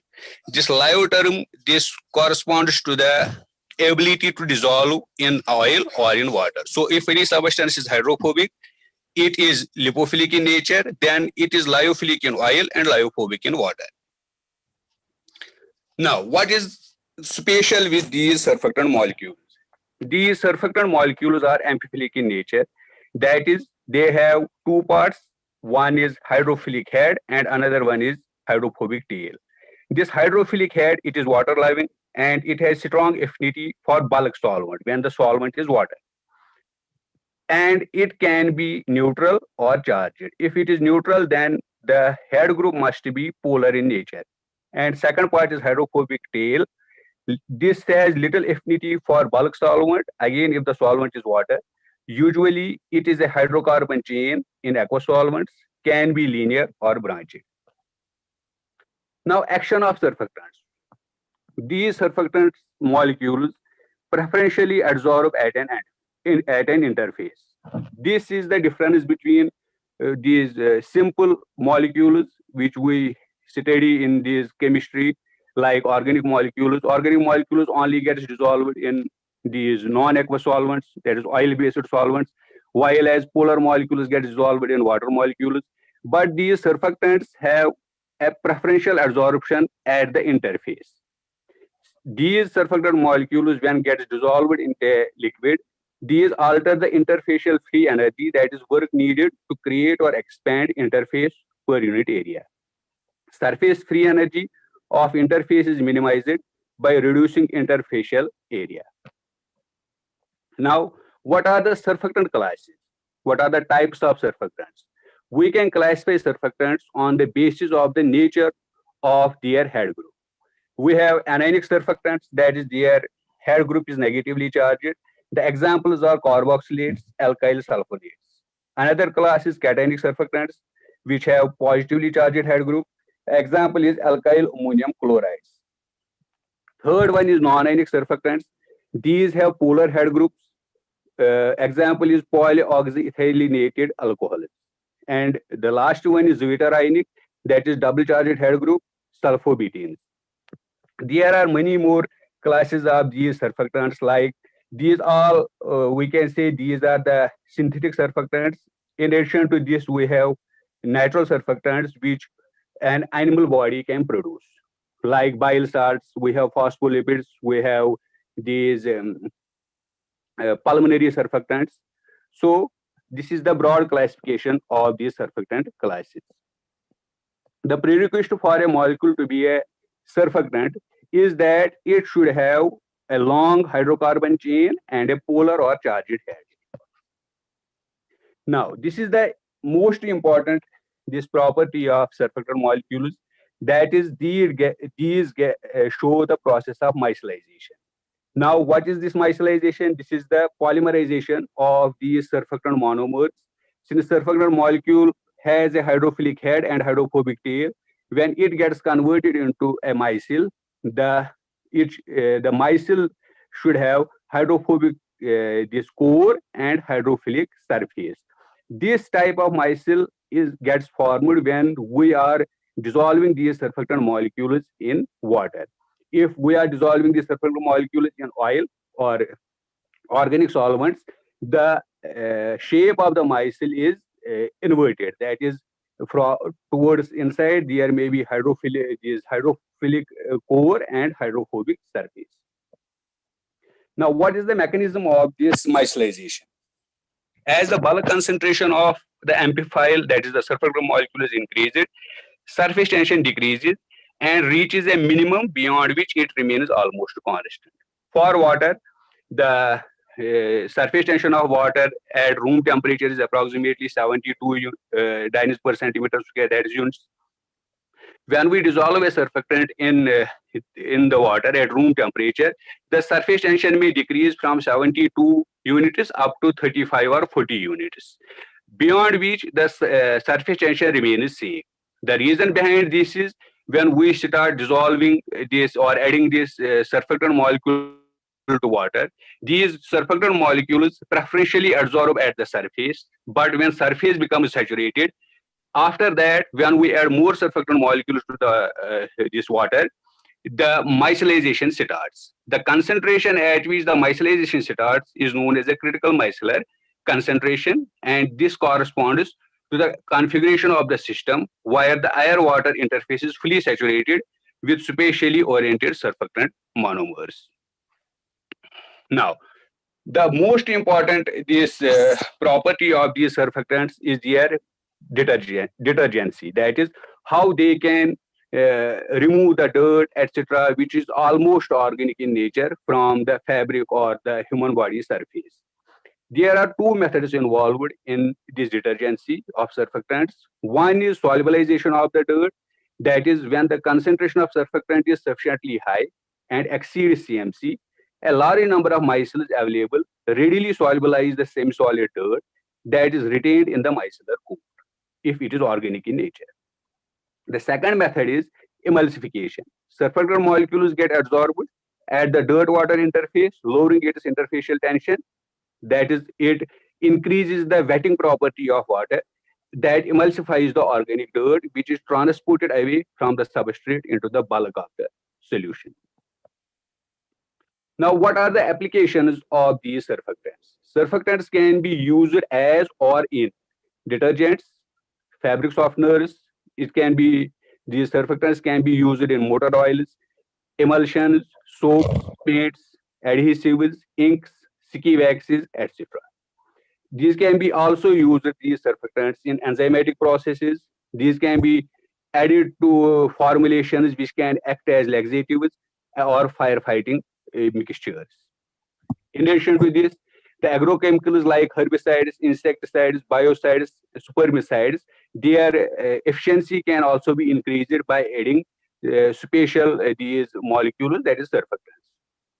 In addition to this, the products we use in everyday life, that is cosmetics, shampoo, shower gels, toothpaste, hair conditioners, these are all the mixture of different types of surfactants. Now, to elaborate some applications of these surfactants, we have the role surfactants play in biochemistry and biotechnology. Surfactants solubilize a variety of chemical species by dissociating aggregates and unfolding proteins. The popular surfactants used in biochemistry or biotechnology, these are HDS, that is sodium dodecyl sulfate or sodium lauryl sulfate, and cetyl trimethyl ammonium bromide, that is hexadecyl trimethyl ammonium bromide. HDS is anionic surfactant, while as CTAB, this is the cationic surfactant. In addition to this, we have some these neutral surfactants or these non-anionic surfactants, that is Triton X100, or in addition to this, the HDS. These can extract proteins by lysis of cells and tissues. Milder surfactants solubilize membrane proteins without denaturing them. The examples are octyl glucoside, dodecyl maltoside, etc. HDS is used to denature native, tertiary, and quaternary structure of proteins. Now, surfactants in medicine. The human body produces one surfactant in lungs that is known as the pulmonary surfactant. This pulmonary surfactant increases total lung capacity and lung compliance. If somebody is facing, mostly the newborn babies can face this condition that is known as the respiratory distress syndrome, in which the ability of lungs gets decreased. Then we can use the surfactant replacement therapy, which can help a patient to have normal respiration by using these surfactant formulations. Synthetic pulmonary surfactant preparations, which we can use in this surfactant replacement therapy, consist of phospholipids combined with spreading agents.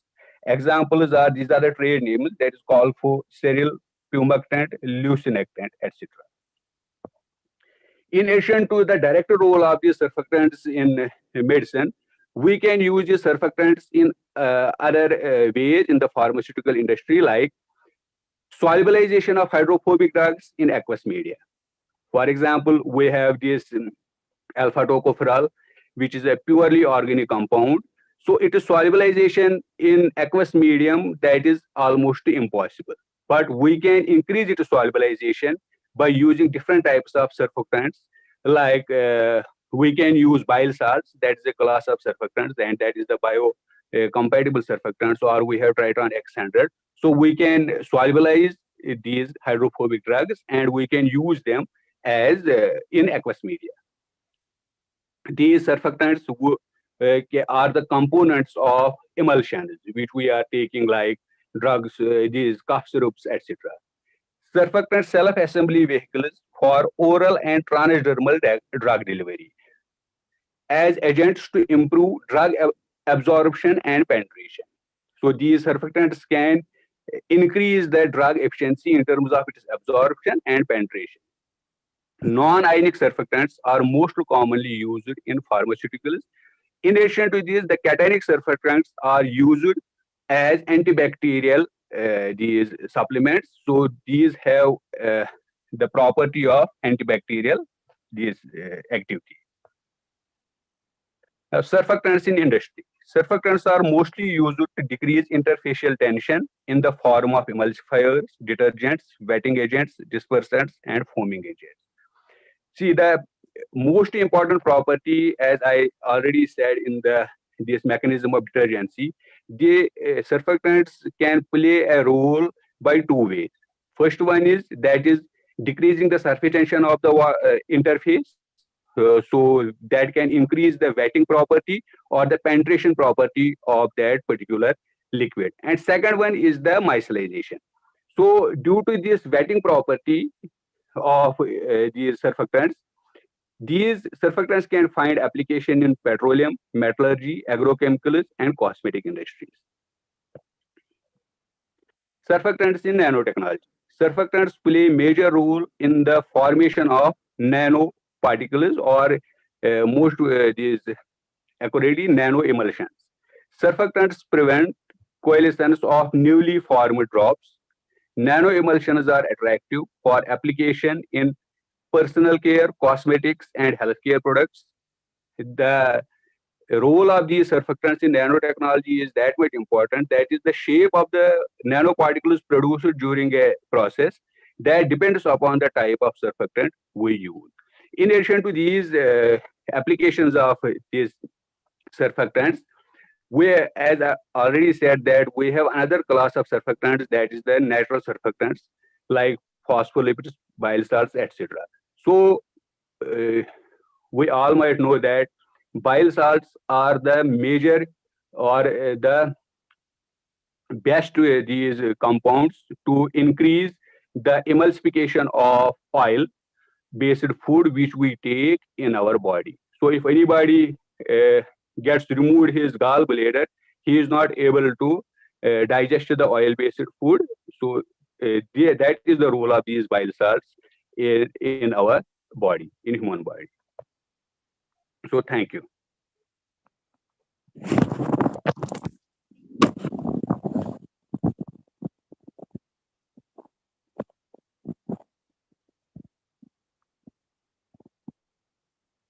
Dr. Zafar Ayub Saab, please call the next participant for presentation.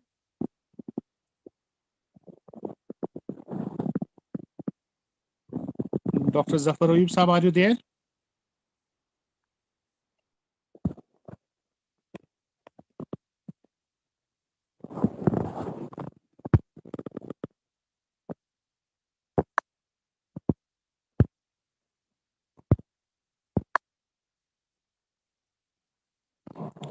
Dr. Zafar Ayub Saab, are you there?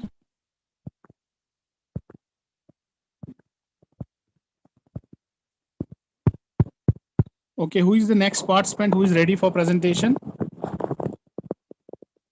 Professor Wasim Rashid, or Professor Farooq Nihad Sayyar?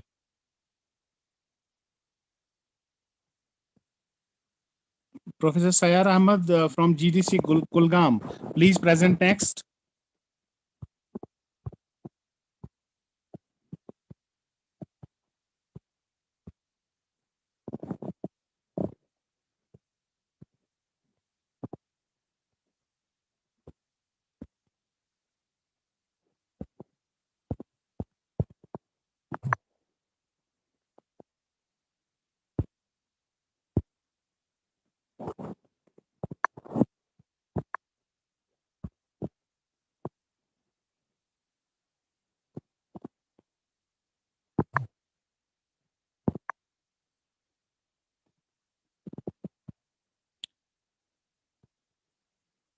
Professor Zafar Ayub Shah, are you there? Can you hear me?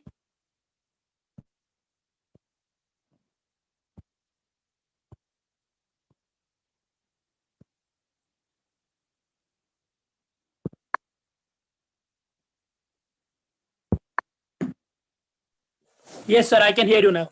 I was muted. Yeah. Somehow you had been muted. Please invite the next participant.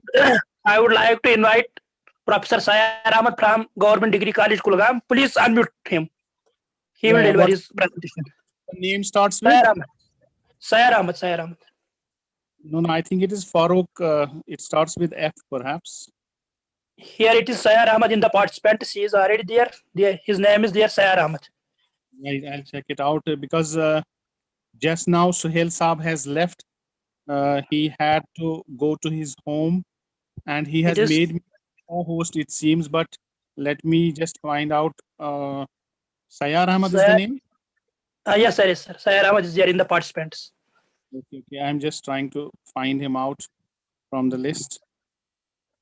Professor Sayyar Ahmad. Yes, I got him. Okay. All right, Sayar Sahab, you can unmute yourself and start making your presentation.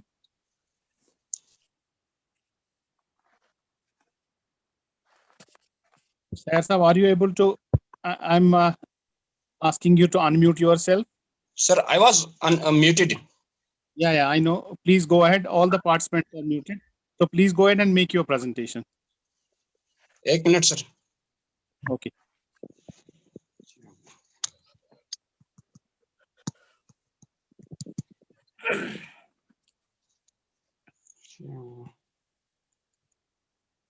Actually, there is some problem.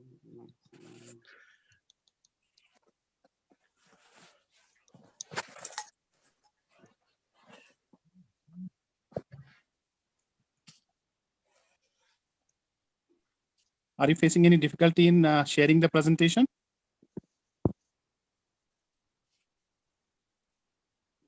एक minute, sir.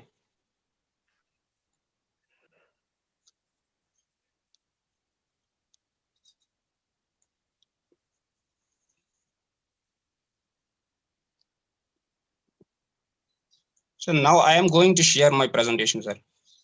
Yeah, please put on the slides.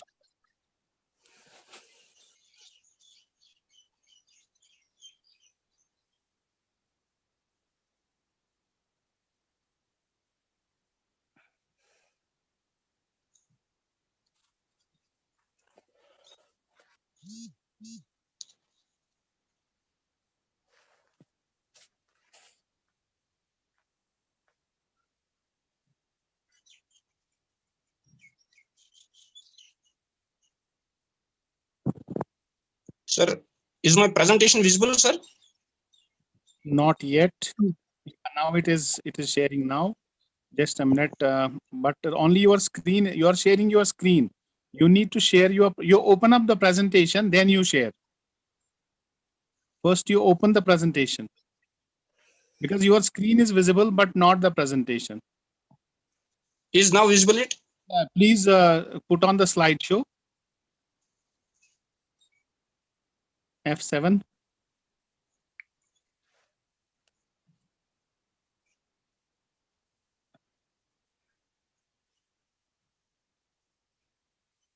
Perhaps you have shared the PDF version. Sir, what I have to share now? Okay, you can continue with PDF, but maximize this window. Maximize this window and continue sharing whatever is possible. 1 minute, sir. Just now, the one which you shared was, I think, a PDF file, not a PPT file. You are supposed to share a PPT file.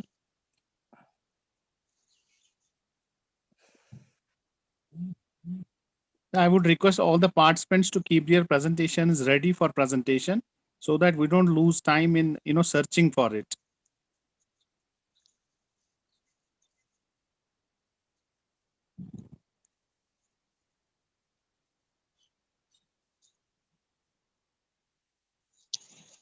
Yes, it is opening now, I think.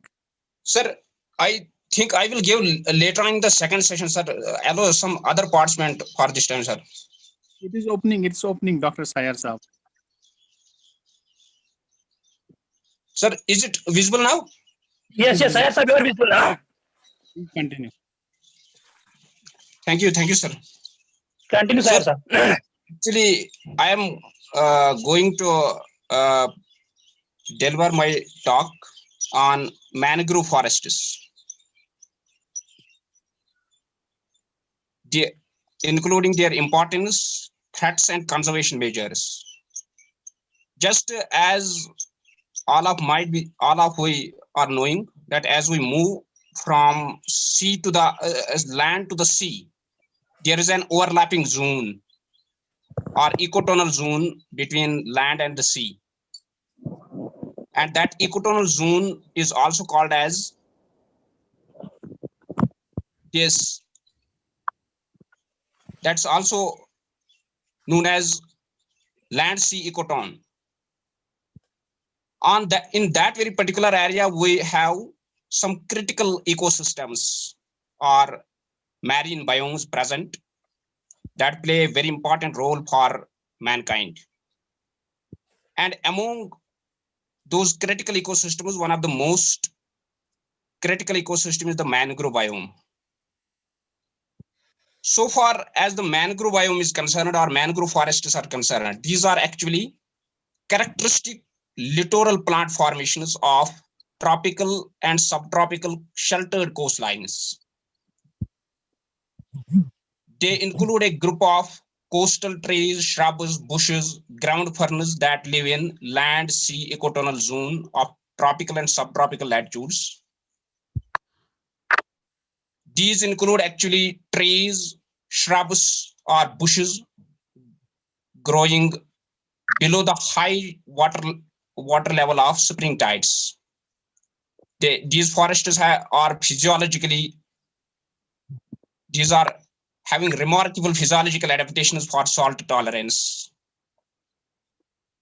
And they are given variable names. They are being called upon as tidal forests, as coastal woodlands, oceanic rainforests, or these are often described as the root of the sea. So far as the importance of these characteristic features of these forests are concerned, they are having remarkable physiological adaptation to salinity, salt stress, and to waterlogged anaerobic conditions. They require intense solar radiation. They have the ability to absorb fresh water from saline or brackish waters. A hectare of mangroves can produce near about 1 ton of fish per year and about 3.5 tons of litter per year per hectare per year. They have nematophore type of roots or blind roots to overcome respiration in anaerobic soil conditions. Such roots have numerous pores all over their surface through which they take atmospheric oxygen directly into their parenchyma to facilitate gaseous exchange. Mangroves, they occur in a variety of configurations. Some species, for example, Rhizophora, send arcing prop roots down into the water to extract dissolved oxygen directly from water. Whereas other species like Avicennia, they send vertical nematophores or aerial roots up from mud to absorb oxygen directly from air. Most mangrove vegetation has lenticulated bark, which facilitates more water loss, producing copses. The leaves of mangroves are very thick and they contain salt secreting glands.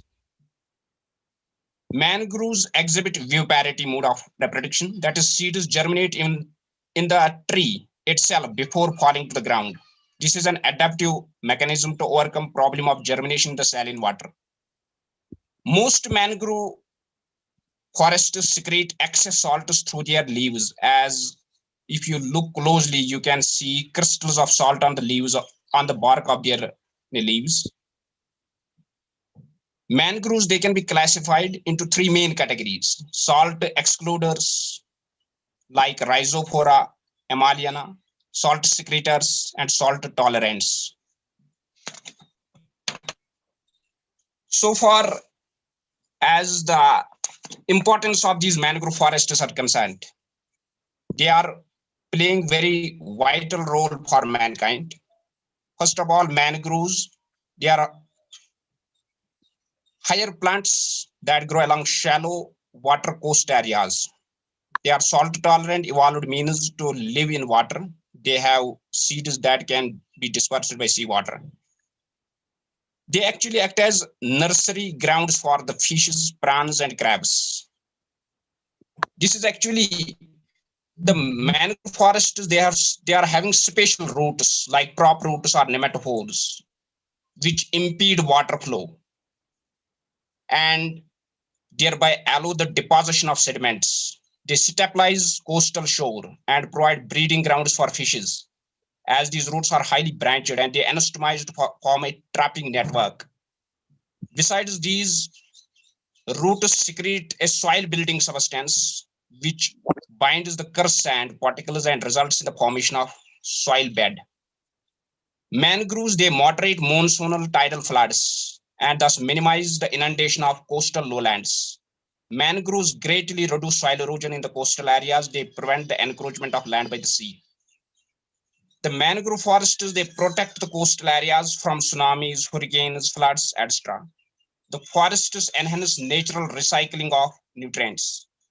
They support a range of interconnected food webs, which directly support fisheries, avifauna, shrimps, prawns, algae, and the other floral communities and wildlife. They provide a safe and favorable environment for breeding, spawning, and rearing of several fish species.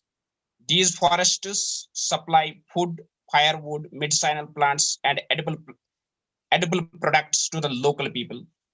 These forests provide numerous employment opportunities to the local communities and thus support their livelihood. All mangrove flowers, they are nectar producing and thus provide nectar to the honeybees for honey production. Sundarbans produce near about 50 to 60 million tons of honey every year. Besides, these forests are home to 29 species of mammals, 144 species of birds, 55 species of 55 reptilian species, and 7 species of amphibians. It also contains some endangered species like magnificent royal Bengal tiger, fishing cat, gangetic dolphin, and king crab. Then we will go to actually stats of mangroves in the world. Actually, you can see in the transparency, by 1980s, there were near about 450,000 hectares of these mangrove forests across the world. And by 1970, it reached 288,000 hectares only. And in 1980, it reached 175,000 hectares. And in 1993, it reached 140,000 hectares. And it is going to stabilize by 2030. It is going to stabilize around this 138,000 hectares. That means these forests are under serious biotic pressure from anthropogenic activities. Actually, so far as the threats to mangrove forests are concerned, we have two types of threats for these forests. Conceptive threats, wherein the man directly consumes these forests or destroys these forests or clears these forests either for pulp, timber, fuel wood, charcoal, or tannins. And then there is another type of threat that's called a non-conceptive threat, where these forests are being cleared for land use, for agricultural purpose, for fisheries, or they are being destroyed by discharge of wastewater, discharge of hot water, and and siltation.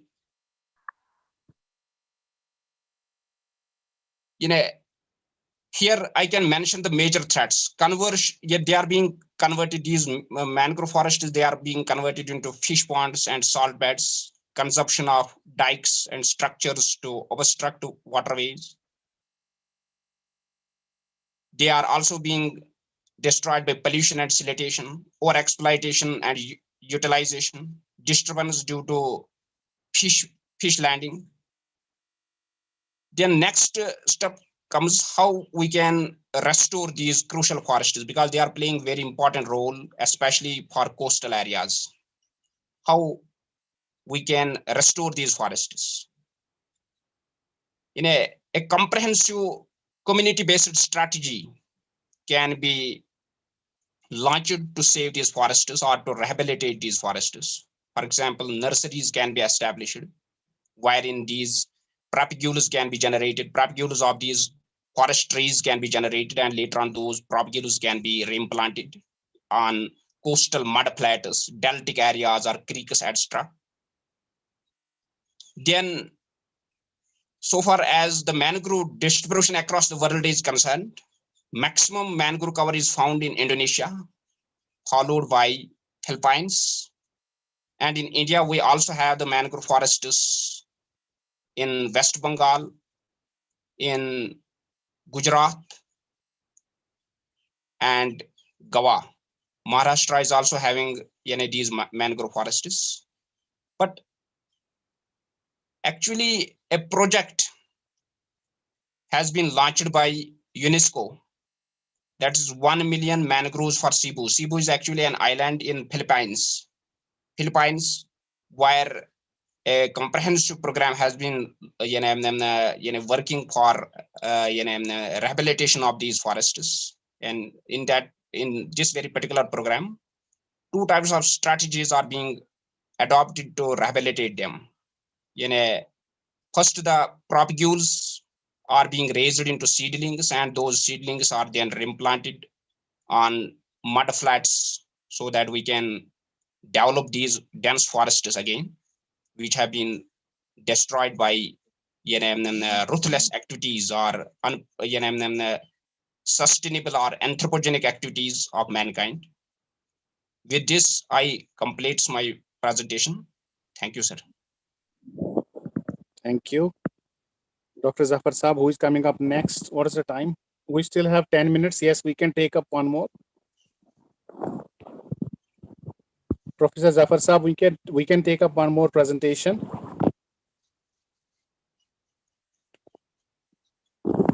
Just a minute, let me unmute everyone.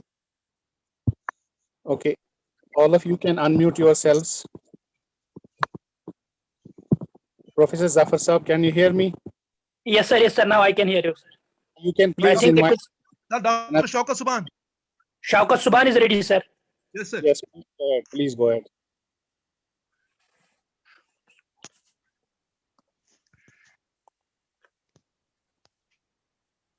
Sir, is visible, sir? Yes, it is visible. Yes, yes, yes. Is the screen? Sir, screen is visible, sir? Yes, screen is visible. Yes. Professor Gir Saab, coordinator of the course and coordinator of the HRD Center, Kashmir University. Dear colleagues, Assalamu alaikum. Very good afternoon to all of you. My simple presentation, sir, but it's very important as far as the survival of human beings is concerned. It is natural resources with special reference to forest resources and their conservation. When we say the definition of forest, sir, as life on this earth depends upon a variety of goods and services provided by nature, which are known as natural resources. Lot of natural resources we have available in nature, such is water, air, soil, minerals, crops, fossil fuels. All animal life are examples of natural resources. In other words, we can say stock or reserve, because these natural resources, we need these resources in our daily life. We cannot survive without these natural resources. Then the classification of the natural resources, as I hope that every participant will be knowing it, renewable and non-renewable. Renewable ones, which are in access to and can be regenerated within a given span of time. For example, we have the forest, we have the wildlife, we have the wind energy, biomass energy, tidal energy, hydropower, solar energy. They are all examples of renewable forms of energy. But I am adding one thing here. So we have these renewable resources in 2 forms. One, those are really the renewable, that is the direct solar energy as well as the wind and the tides. But the other renewable resources, for example, we have the fresh air, we have the fresh water, we have the fertile soil, we have the plants and the animals. They are nowadays called as potentially renewable. They are now called as potentially because they have the potential that they can get renewed. And for that, we have to use those resources in a very judicious and a sustainable manner for our sustenance and for the sustenance of future generations. The non-renewable ones are those resources. For example, we have the fossil fuels like coal, petroleum, minerals, for which we are at a huge crisis. We are saying that in future they will get exhausted, and for that purpose, we are saying that we have to see the alternative source of energy so that we can sustain in a very proper way, and we can think about our future generations. In our renewable source, I have told that if we can these non-renewable resources, if we exploit them such an extent that their rate of consumption exceeds, and that then if species is exploited so much that its population size delivers below the threshold level, then it is not able to sustain itself, and gradually the species becomes endangered or extinct. The next slide is it is very important to protect and conserve our natural resources and use them in a judicious manner so that we do not exhaust them. It does not mean that we should stop using these most of the natural resources because they are created by the Almighty for our sustenance. Rather, we should use the resources in such a way that we always save enough of them for our future generations. As mentioned above, we have vast resources of natural resources, but here we discuss the forest resources as my main topic. As forests, they are also called as the lungs of the atmosphere, giving us the fresh oxygen, which is very important, vital resource for our survival. Forests are one of the most important natural resources on this earth, covering the earth like a green blanket, thus called as green gold. As forests not only produce innumerable material goods, but also provide several environmental services which are essential for life. Environmental services, we cannot value the environmental services which are being provided by the forests all over the globe. About 1/3 of the world's land area is forested, which includes closed as well as open forests. You know that former USSR accounts for about 1/5 of the world's forests, Brazil for about 7th, and Canada and US for 6 to 7%. But it's a matter of concern that almost everywhere the cover of the natural forest has declined over the years. The greatest losses have occurred in tropical Asia, while 1/3 of the forest resources have been destroyed. However, latest reports reveal that maximum loss forest cover is taking place in Brazil.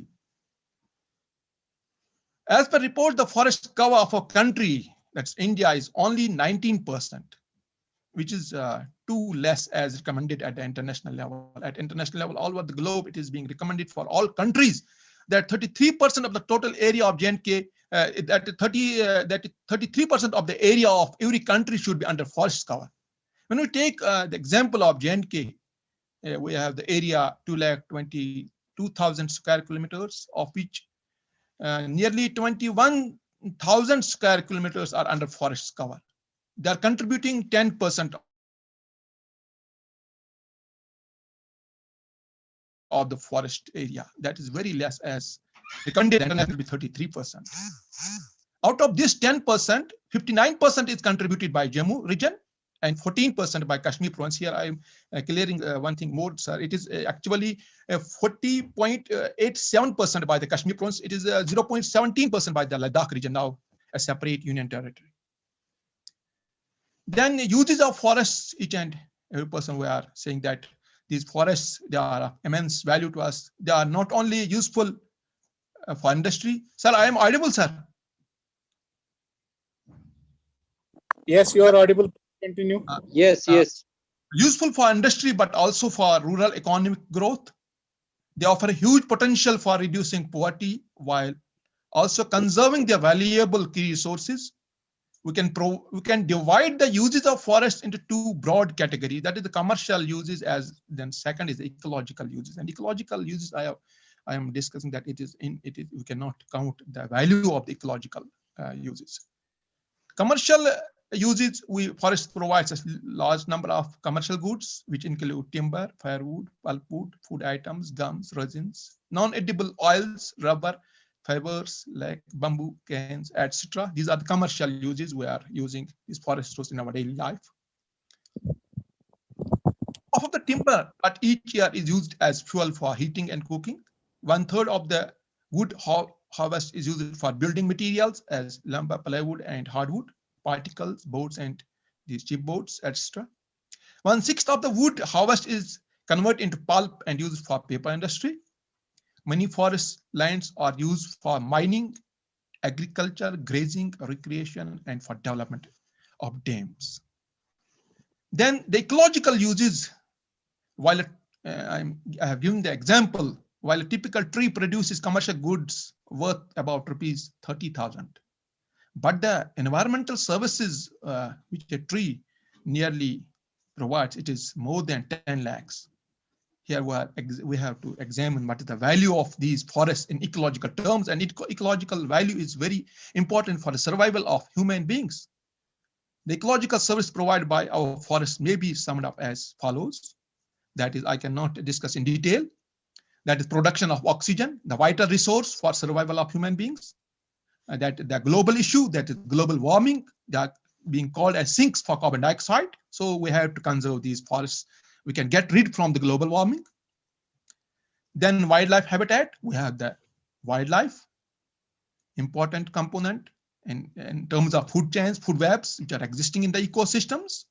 These forests, they are the habitats for this wildlife. Then regulation of hydrological cycle, which Ramshu sir has told that we are facing the climate change, the deviations in this weather, etc. That we are facing the crisis of water. Then regulation of hydrological cycle, it is being maintained by the forests. Then soil conservation, soil as the resource for production, food production.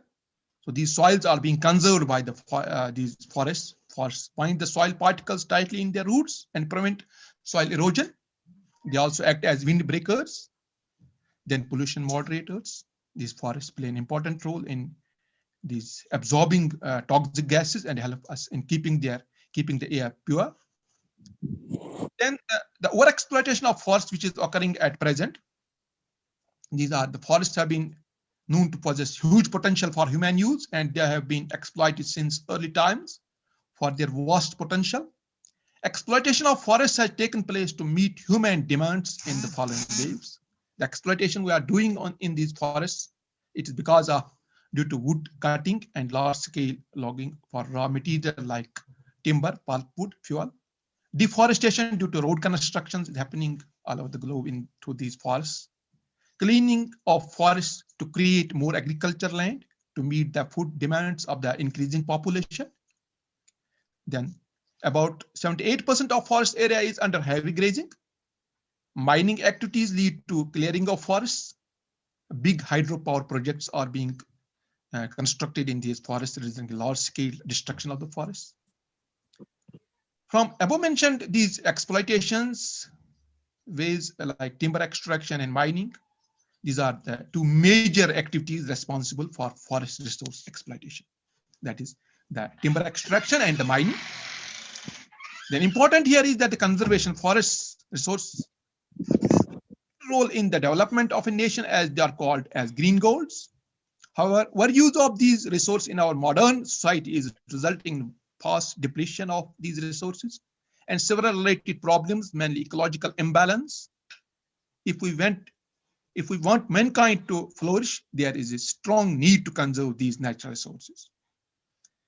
Then while conservation efforts are underway at national as well as at international level, the individual efforts for conservation of natural resources can go a long way. Environment belongs to each one of us, and all of us have a responsibility to contribute towards the conservation and protection. Small droplets of water together form a big ocean. Similarly, with our small individual efforts, we can together help in conserving our natural resources to a large extent. In our country, India, for joint forest management program, it is very important for the conservation of the forests, has come up as an innovative approach involving community participation so that the rural economy is strengthened as well as forest resources are conserved through public involvement. Thank you, sir. If there are any questions, please feel free to ask. Anyone has any questions, sir? Yes. I will be obliged. Yeah, I have allowed participants to unmute themselves. So any question, please ask. Go ahead.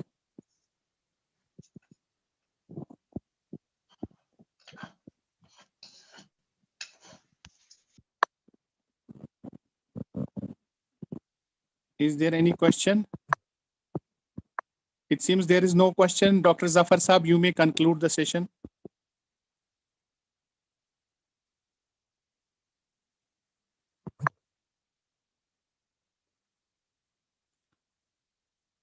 Okay. Have you again been muted? Just a minute.